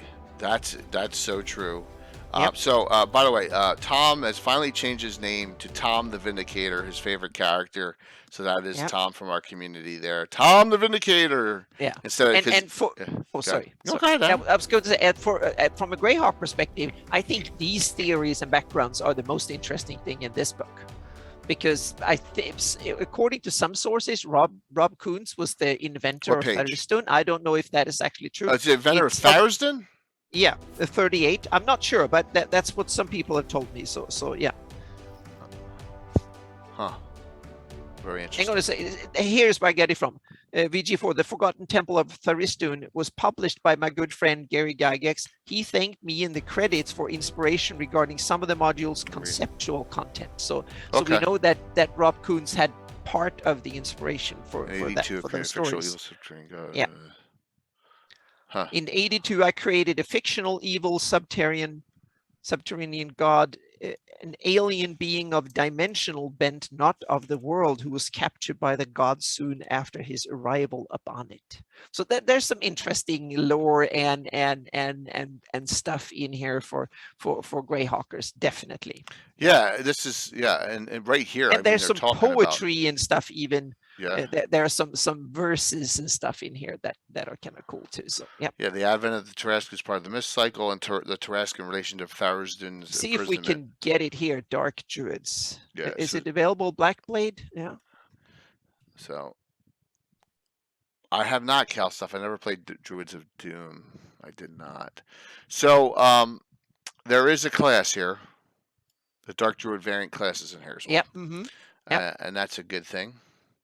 As you can see, it has level variation. It's a little different than first edition, but it has abilities here. Create Misbegotten. Oh my gosh. A new type of monster in Appendix A. So the Dread Hierophants and stuff. So, once again, as you can see, it looks like mutated creatures. It does. Yeah. So they have their Black Hat Allegiance spells, Dark Forces of Nature. So they're in here as well. And he doesn't look. He looks pretty sinister. Looks more like a cardinal with a hat on, but Umbral sect. So they have their different sects with different spells, and here are the spells in here. So you get some other. Hey, Hazelwood, good to see you. Awesome. So you get some really neat differences and changes in this adventure, and you can always use more spells, right? So, and there's a lot of them in here. Rob Kuntz was pretty much a creative genius in the early days. One of the ones that I doubt will ever get on the show, but we're going to make every attempt to. I'm trying to find the link to Blackblade Publishing for this, but it doesn't seem to work. Well, that stinks. Yep. So hang on a second. I put the Chaotic Henchman has a page where Bill's playing in this game upcoming. I'm just there's the link to Chaotic Henchman to this module, and you can get Noble Knight Games, and you can order it directly from Chaotic Henchman, or you can order it from Blackblade Publishing, but the link doesn't seem to work at the moment. Okay. Yeah. So, and now I must say, just quick, there is a 5e Dark Druids thing that I don't think it's not tied to this in any way, shape, and form. It just shares the name from Legendary Games. That is something that is covers a little bit of the same ground, I think. So I'm going to put the link in here, and you can go and check it out if you want to, because the legendary games do awesome stuff too. So yeah. There's no reason that you can't, like I said, convert all this stuff to whatever edition you're playing to. Exactly. Yeah. There's no reason. No reason. So just note that that is a take some of the concepts here. I've already gone with crazy, and I hate to use the word crazy, but off druids and rangers and issues in the gnarly because of a Troller Games adventure that I thought I had out. Verdant Rage, U2 is the number. And that kind of has set the tone for me as the first of these coming out of, and this will be part of the Narwhal campaign. So it's sold out, Patrick says. Yeah. So note that that is kind of the direction I've taken to utilize the Dark Druids here. And another option you can have. All right, so as I know, time is running not short, but so 2 books that I suggest you take a look at getting is Relic and Rituals and Relic and Rituals 2. And this is the Obadiah, what I've done with the Obadiah sect of my Greyhawk. Durbanford had the really bad druids. Well, remember, Durbanford had that drug, that Higdine drug that everyone was taking, Bill. So once again, it was tied into Glades of Death, and we already went through Glades of Death, one of our favorite books of all time. So out of, and I think I have Relic and Rituals here. Let me make sure I have the book and I can bring it up and talk about it a little bit better. So you want to look, prefaced by Gary Gygax in this book. So he actually wrote the preface for this book, which is really neat. So as we come down here to the table of contents, I'm going to go to page 197, way near the end. Dun, dun, dun, 182, almost there. I've used it rarely, and I don't want to overuse it, but when I use it, it's fun. And that is Tattoo Magic. So here we go. So here's Tattoo Magic. Tattoo Magic is a rare form of magic that allows spellcaster to imbue tattoo ink with magical energy. So what happens is based on, and I do not ever want a player character getting the ability to inscribe tattoo magic, because that'll just be a lot of craziness. But I have rare Druids of Obadiah, and I had, if you remember a couple weeks ago, I had the Crone, and in fact it's Darling's halfling got it, and she has it tattooed, and she's gonna change her character. She got Palor's Light and tattooed on her, and she will have. She's gonna change her actual image of the character to have the tattoo showing on her face somewhere, which is really neat. So.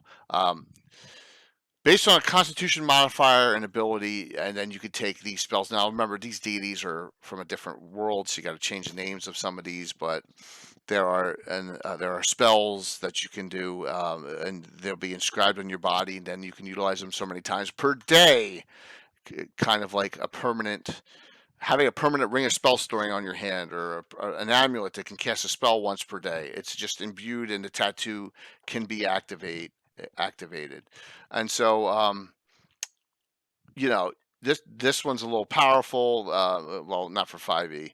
Allows you to re-roll any one roll and take the result of the re-roll, even if it's worse than the original roll. That sounds like advantage to me.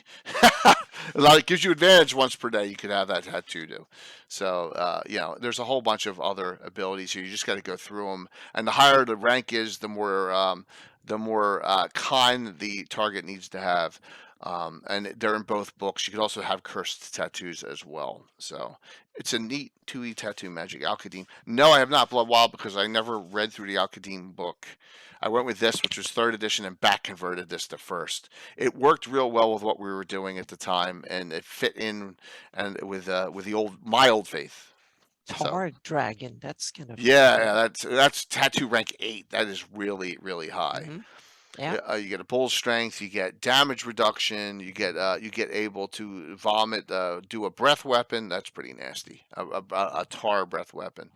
So and then you can also put curses on people too. So Yeah, yeah. So Bones, what Rosie's tattoo does, Palor's Light, is once per day it heals 2 to 9 points of damage. It's that simple. She can activate it, but it's hard. So if she activates it in combat, she needs to make, I believe it's a roll versus her intelligence to be able to do it as she's doing other things. But if she does it out of combat, she can automatically do it. So, yeah, it's neat. It's a neat little trinket of effect. Yeah, but there's other ones. A lot of them are, have cold resistance, have fire resistance. Do a bless spell, all sorts of things you can put in your tattoos. Anna, you ever thought of doing any like ritual? I know you like rituals with multiples, Oh but yeah, yeah, definitely. yeah, Yep. and scribes stuff. Yep. So Yep. And tattoo magic is really cool. I haven't used it, but I definitely want to use it. And they're different for 5e. They're different. I think there's Cobalt Press has one version of tattoo magic for 5e, and I'm sure there are others. You can probably just go to DM's Guild and find 10 different versions of tattoo magic if there's none official. absolutely. I spelled tattoo wrong. My bad.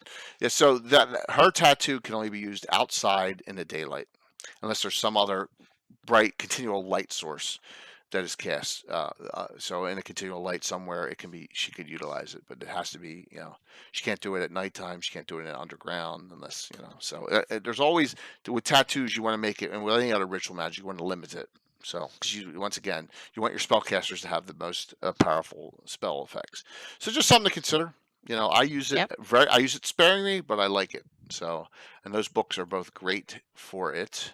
And I said all this came from this section of our campaign in the Vespi Forest, running around, doing a lot of things. It's such a wonderful spot because you have faction. If you're into factions and you're into them butting heads, this is a great place. There's so many different factions going on.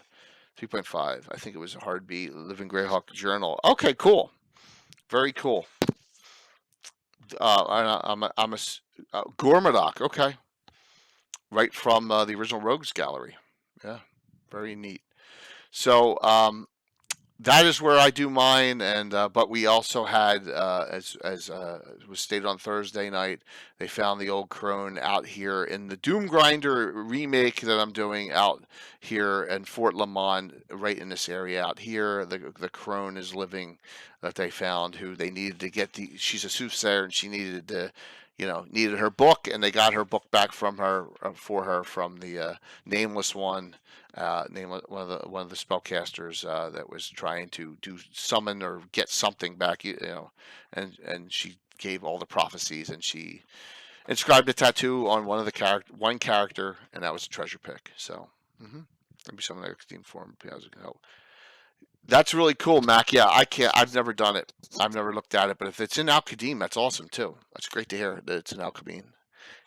Is it lunar line of sight dependent?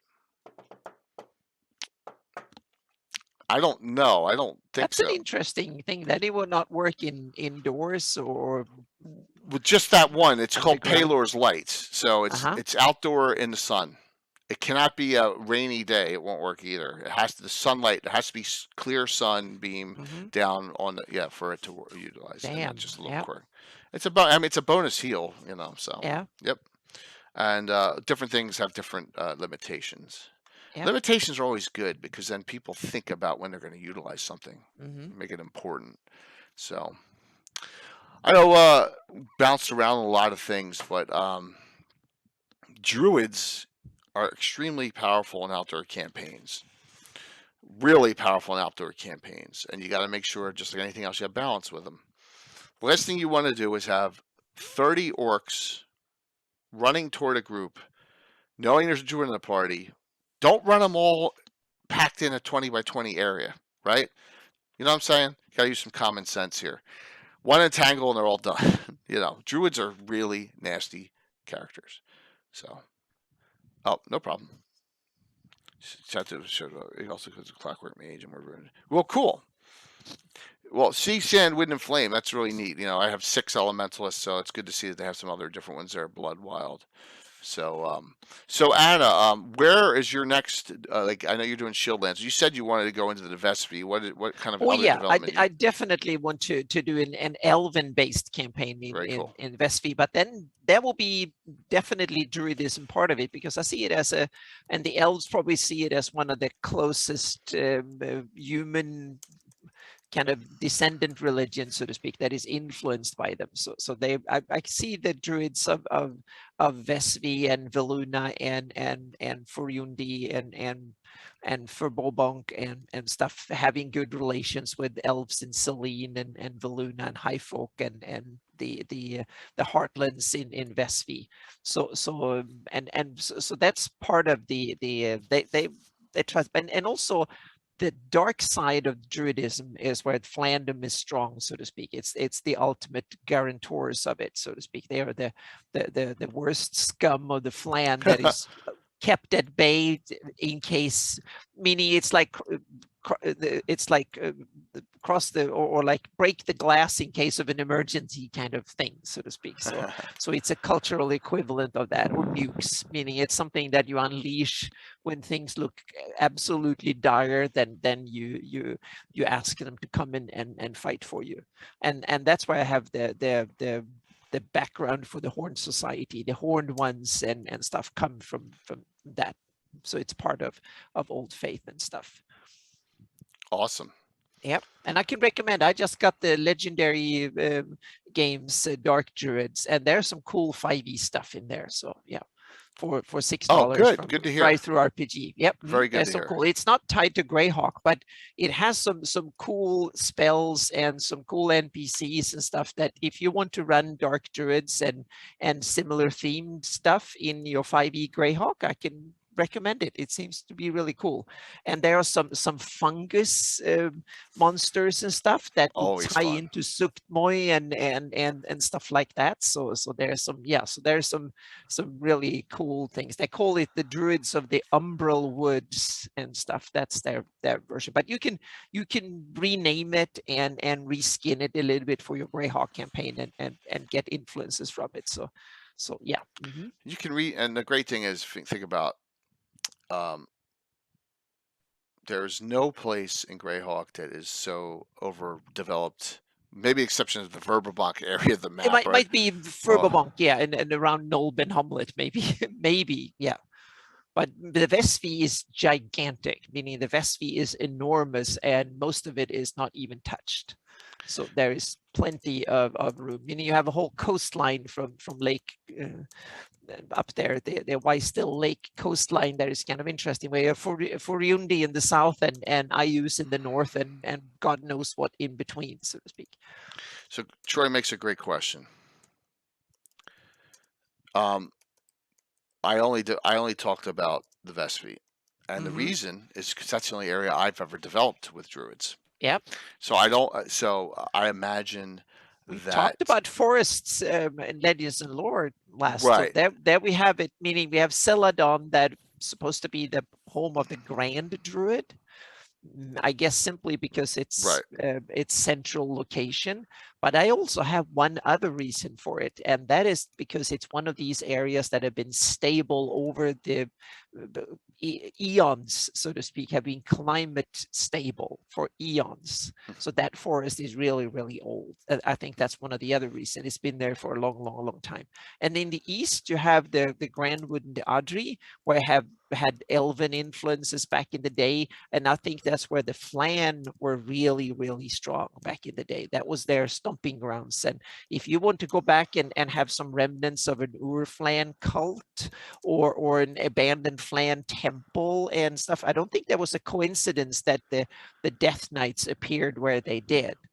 I think it's because for a reason, so to speak. And so you have a lot of cool stuff hidden away that has kind of been forgotten for 2,000 years.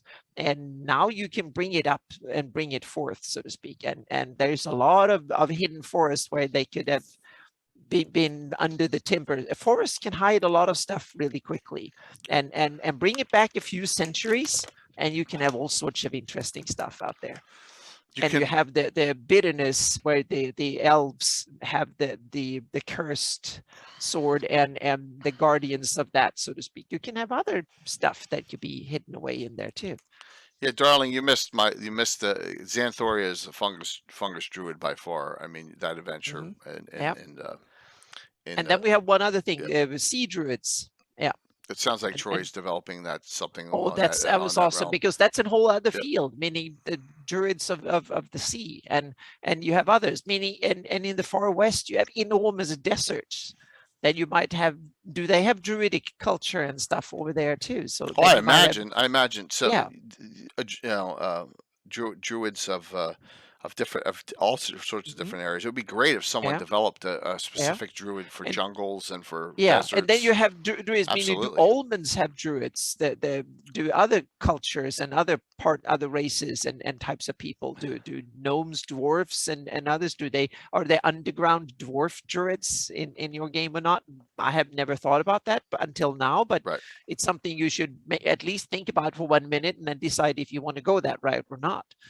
And so because they're in the Druids Handbook and other sources, there are different druid types for almost all of the biomes, from polar ice to desert to forest to hill, mountains, underdark, etc. I think there's even an urban druid described somewhere, if I remember correctly. So I have another question. So thank you. All the Sean, all the heraldry you see, I had an existing as in the old style, and you'll see I have a whole bunch still in the old style. The ones you now are up there are all the ones that have been converted. Anna, some of them are beyond me. So like this one, I did this one. A couple. Otherwise, you've done most of them by yourself. Thank you, thank you so very much. Like Sir Harn's up now. I did Sir Harn. Lord Page, that's Lord Page. I said, Anna, I want this one. That's my Lord Page one, and Tim will love that one. I think it turned out good. Yeah. And then the one after this, I believe, is the Dark Brotherhood, which I couldn't do either because with the expansion of the chain. So Anna did that one too. So yes, got to have some fun. So thanks, Bill. We're getting there. So I'm trying to get the more important ones done first. Then I'll go back and do some of the adventuring parties we don't use, or some of the other Word of York ones. But we were getting through, and there's the Dark Brotherhood. Yeah. So and I think Fort Gellner's the last one I have in this list, and then it goes into my regular ones after that. So could you imagine a wild magic druid from caves who worship mushrooms? That's my run. I wouldn't say that I like it or would ever use an urban druid, but it's just I think there actually are an urban druid somewhere. I think I have a vague recollection of a Dragon article or somewhere that there is an urban druid described somewhere. I think, but I might be just me daydreaming here. But I think that, yeah. So trust me. There is a basis for all that in Xanthoria, the last adventure in Candlekeep Mysteries that Tony Winslow Brill, who will be playing Saturday, who will be back playing her characters Saturday, that you can have your heart's content with these fungal mushroom druids, which are really disgusting. Trust me, we ran through that adventure. I love them. They're part of my dark druid. and David, the Big Mac, he had a good question. Are there Druid circles and sites? There are Druid sites on the map here and there, and some of them are from official. And so I don't think the official public map doesn't have that many. My campaign map have a lot more, and I've made for my own campaign, I made maps with like the Druid regions marked out and stuff. That's not something I have published for anybody, but that's a good idea. It's something I should make a more proper version of and then present it to my patrons and then to everybody as part of my Meyerhawk series, so to speak, where I can produce it. So definitely, and then people can steal whatever, the whole heart, or they can steal parts of it, so to speak, as needed.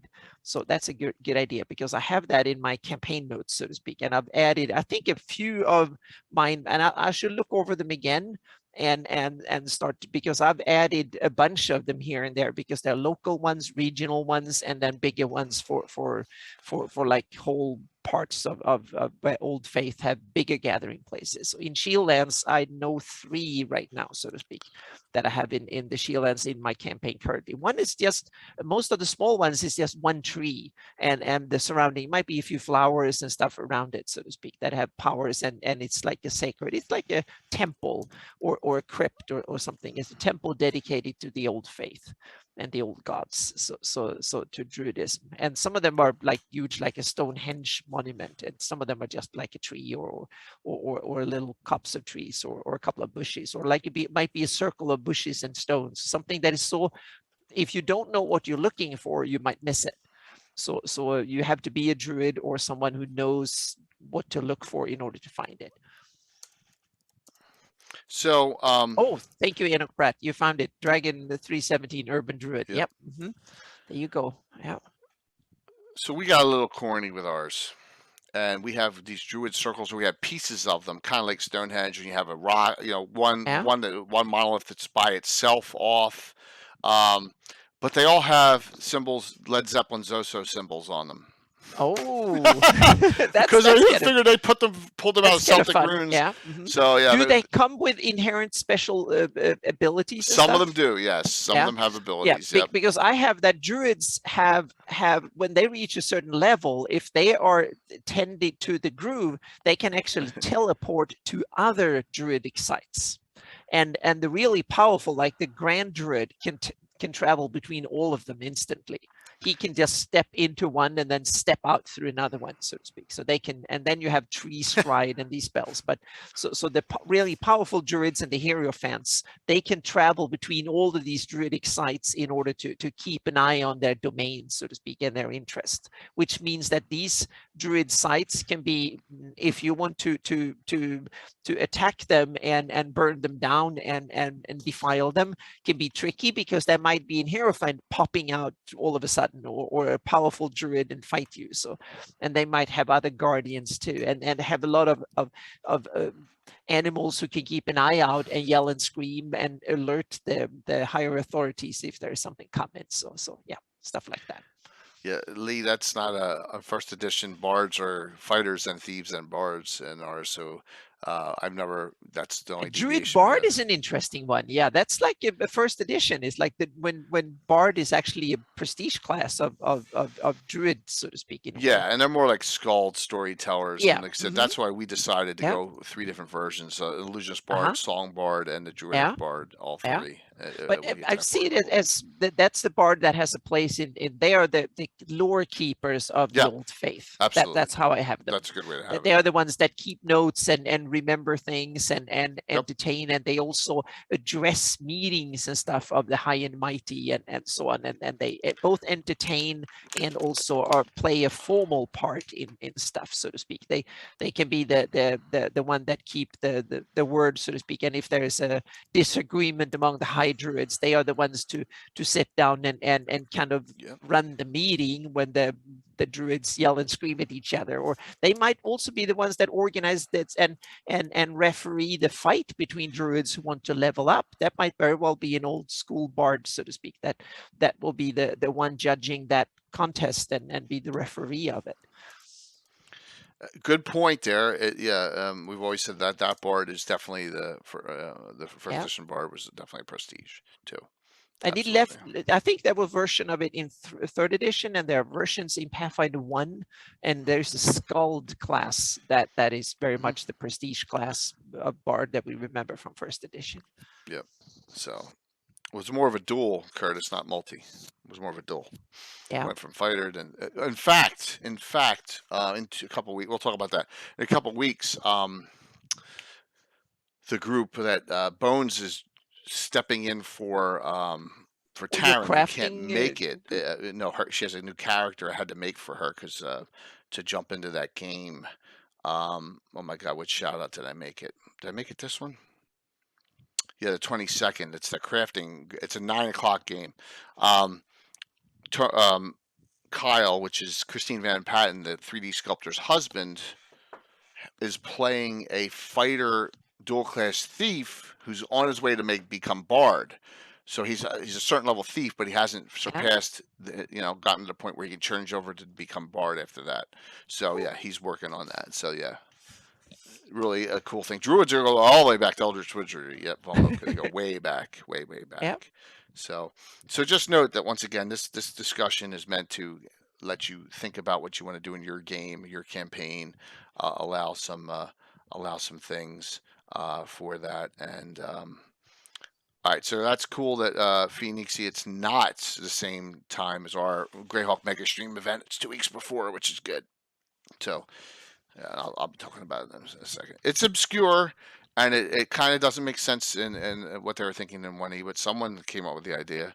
That's a good question. I'd love to figure out who came up with that bard idea. We always try and ask these questions. Who was the who was the creator of something back in the day? That would be nice to know who did that. Yeah, I think here we go. There's ours. We have right now we're up to 9 streams in it. We may have some more, but we'll talk about that. So, any other questions in the audience before we run off here? Do all our giveaways. We'll find someone to raid into, and then we'll go from there. So, this is an interesting discussion tonight. Yeah. And I'm looking I forward hope we to. were not. Yeah, we hope we made sense a little bit. We were Yeah, all yeah, over the because place, but yeah. we talked about a lot of things. Yeah. Specifically, we talked about just what I do in my campaign, what you do in yours, and just to provoke some thought there. I looked through the LG. Can't see. Well, why do you need druids, deities for every race? Considering druids in my game can only be elves, half elves, or humans and halflings, so it doesn't matter. I don't have dwarven druids. I don't have gnome druids, so it doesn't matter. Yeah, I would have humans, meaning Flan and other attendants, and half elves that have opted for that faith, so to speak. That's where I would put.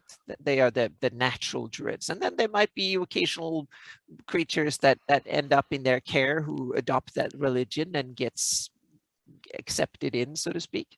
So I can see the occasional elf and dwarf, gnome, whatever, half orcs, definitely full humanoids if they're grown up and trusted member of the community. Then yeah. I'd say not necessarily on that question if they are competitors of the Fae or allies of the Fae. I don't. So that only depends if you use the Fae extensively in your game, which I do not.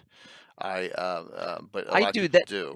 Yeah, that's one of the reasons I see them, and the elves see the Flan as kind of the closest of the human religion, so to speak. Because they taught them that, and the Flan also have old connections to the Fae, not as strong as the elves, but they're probably the strongest in humankind, so to speak.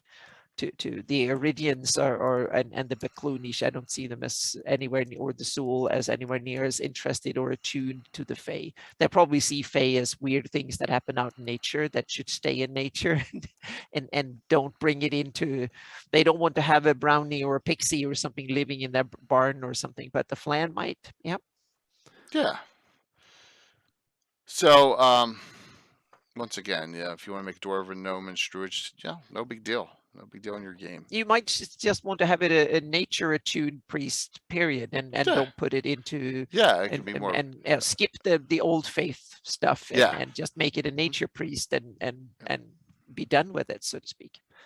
You can even kind of take away the godly part and simply say they are nature priests, period. They get their power from nature, raw nature, and that's it. Yep. If you want to, so yeah. So I just realized I never changed the title of my. I knew it. Remember I said at the beginning I forgot something, Anna. My title still has my base title up. I never put the title for Gabbin up on. Okay.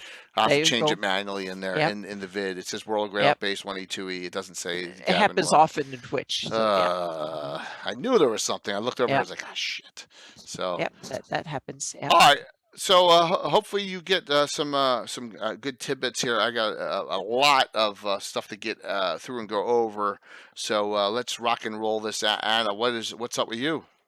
There's a new preview coming on the Flanny's Hepmona land map, and this Whoops, one I is hit a wrong probably the button. biggest change I hit the right in button. one go, so to speak. So there's a lot of it. Will Did I hit it wrong? hopefully be the final terrain edit. I've added in the polar ice cap in the north because we don't have the southern part.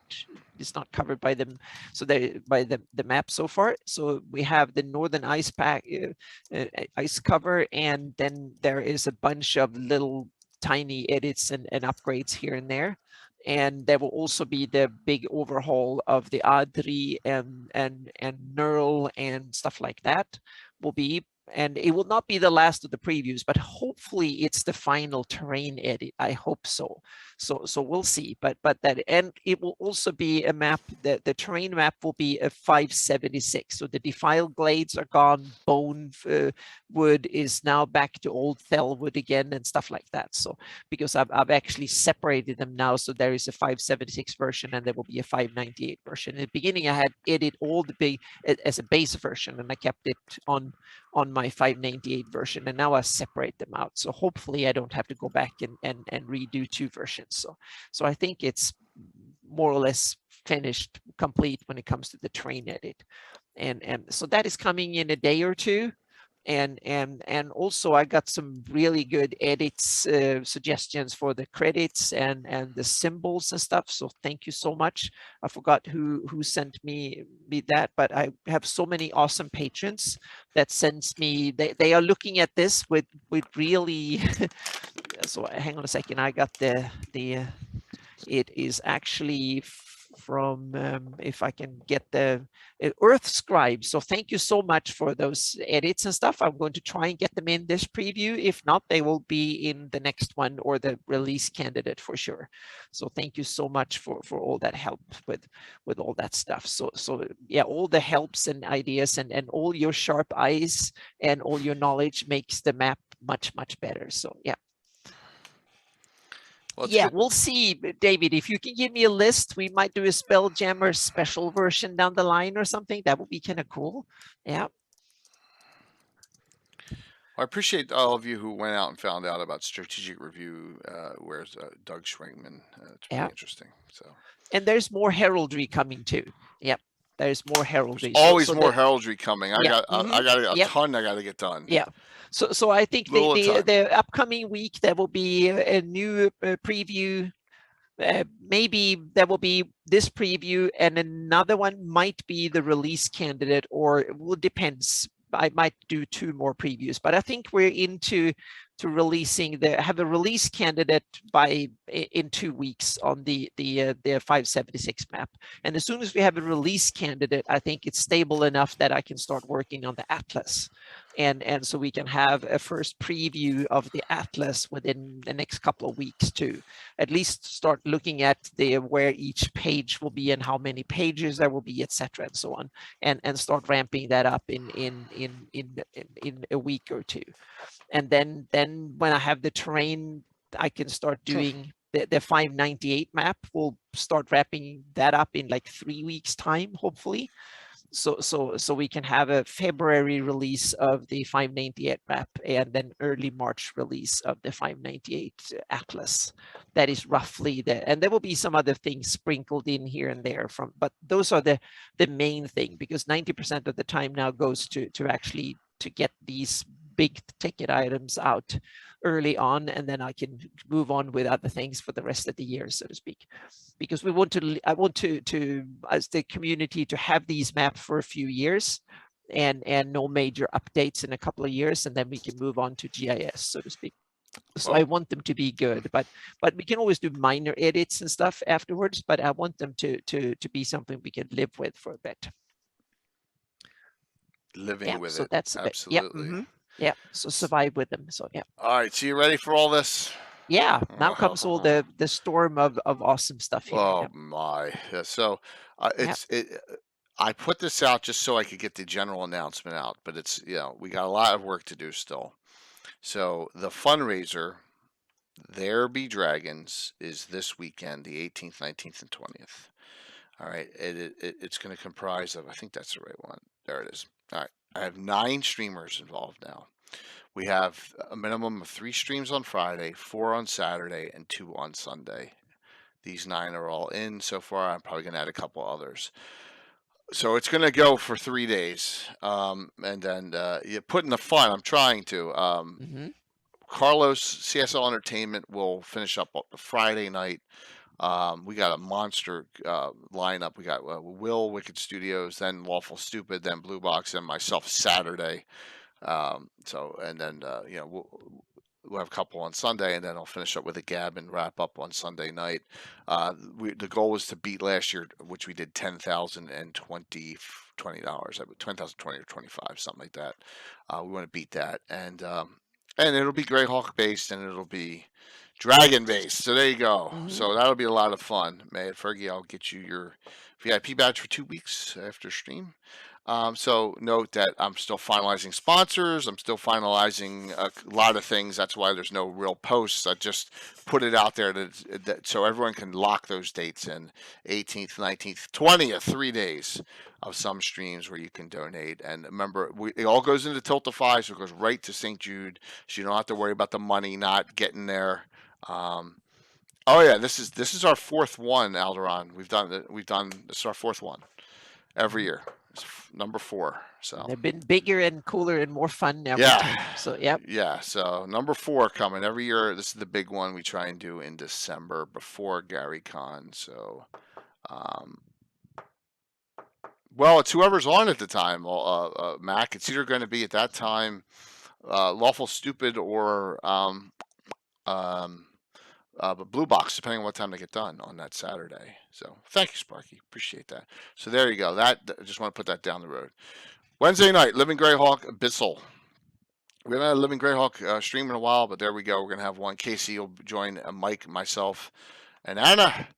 And at least one of the Abyssal triads will be on. Yes. We've never talked about Abyssal ever, and they're from the New England area. I'm interested to see what they did.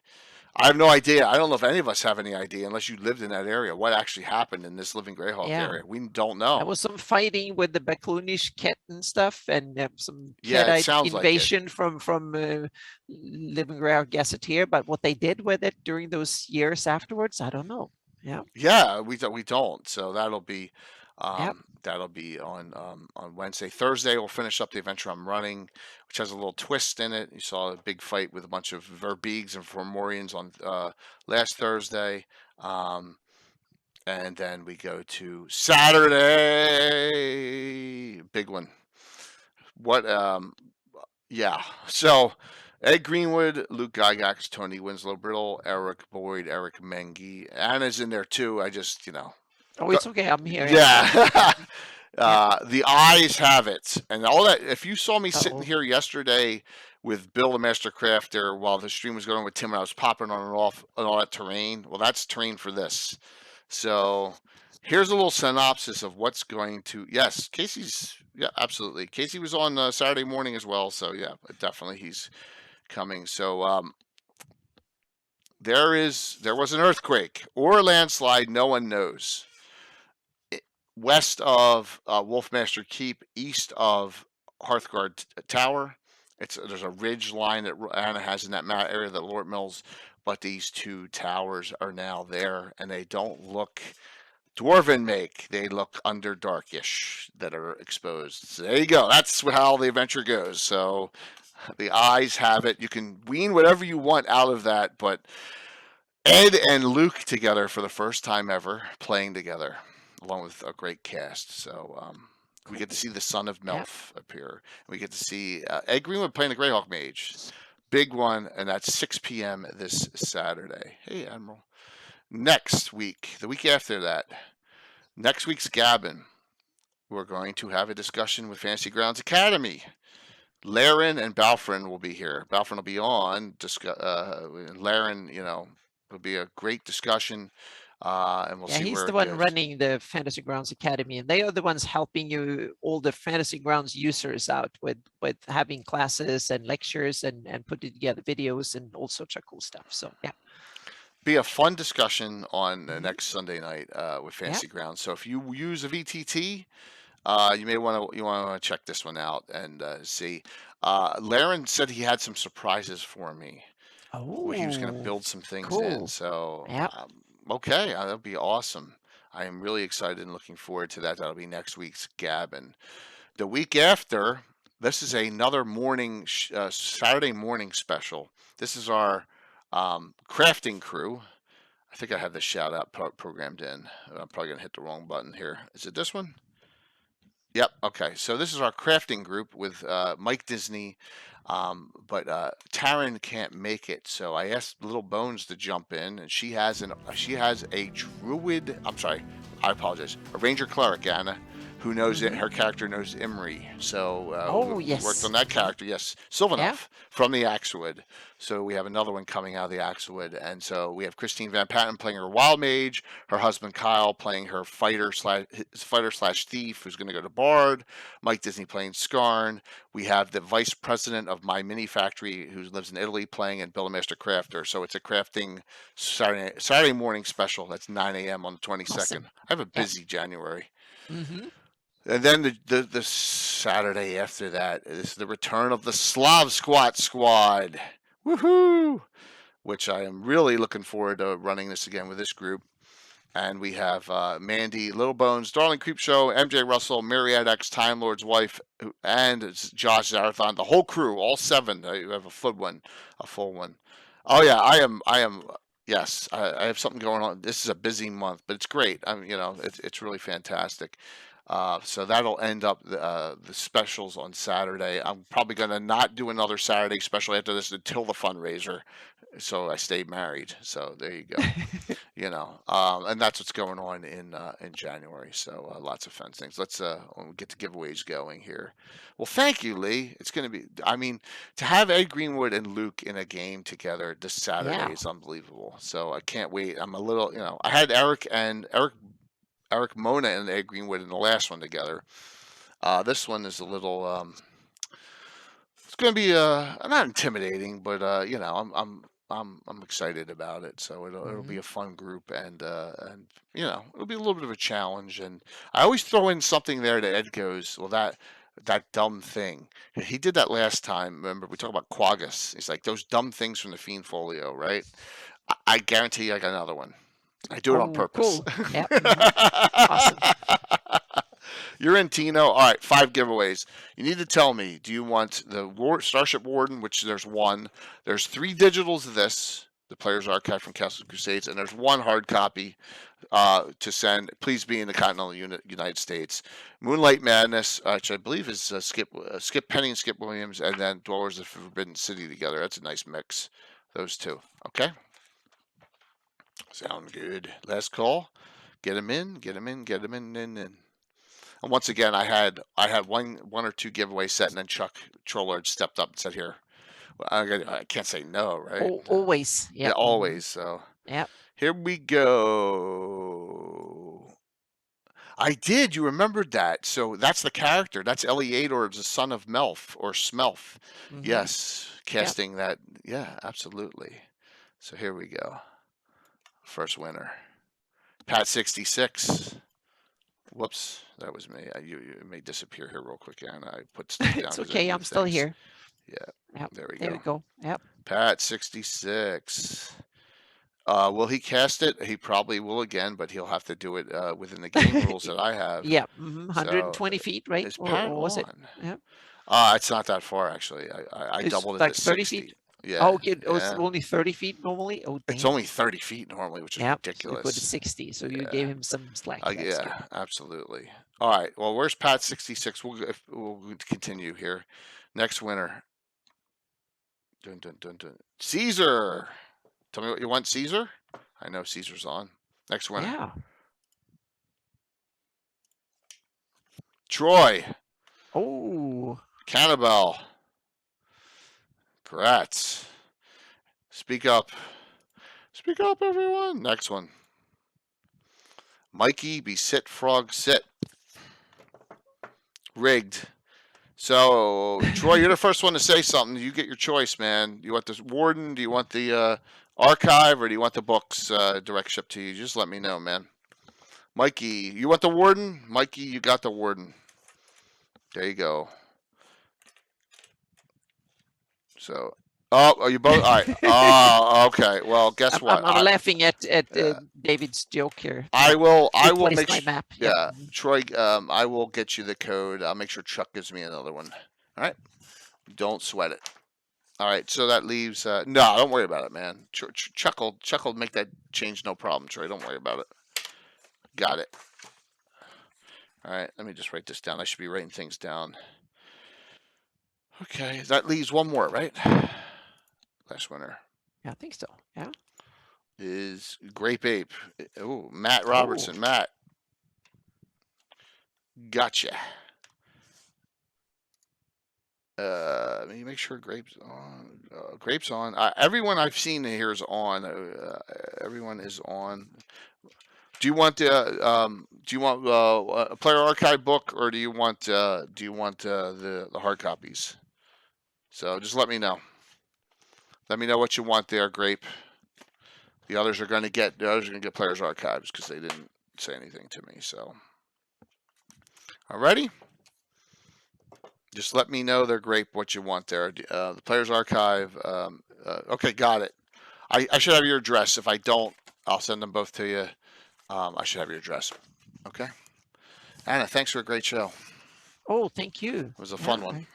Yeah. We got to figure out who we're rating place, but tonight. I think it was at least reasonably within topic. So yeah. Yeah, absolutely. We got Pat and Caesar. Thank you. 2000 Caesar and Pat.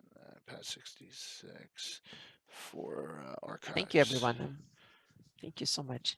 All right. Well, I think Pat may have gotten the other one. I'll check. I'll take a look. So, Darlings. Yeah, they're playing a game together, and why not? Sure, because I don't see anyone else on that's doing an actual D&D one that's really close to us. So, thank you. Thanks for thank you, everyone. Yeah. We'll see you next time. I'm on is Wednesday night for the 4 streams next week, from Wednesday, Thursday, Saturday, Sunday. So thank you very much. We're rating the Darling. Why not? Because we rated the Bones last week. We'll alternate here. I think they're playing the same game. All right. We'll see everyone. Soon, and have a great night. Yep. Enjoy. Okay. Talk to you soon. Boom, boom, boom. Thank you all for the support. We have over 100 people for a lot of the stream. That's really awesome. Yeah. Really, really awesome. Give me 1 second here. Set the raid up. Set the raid.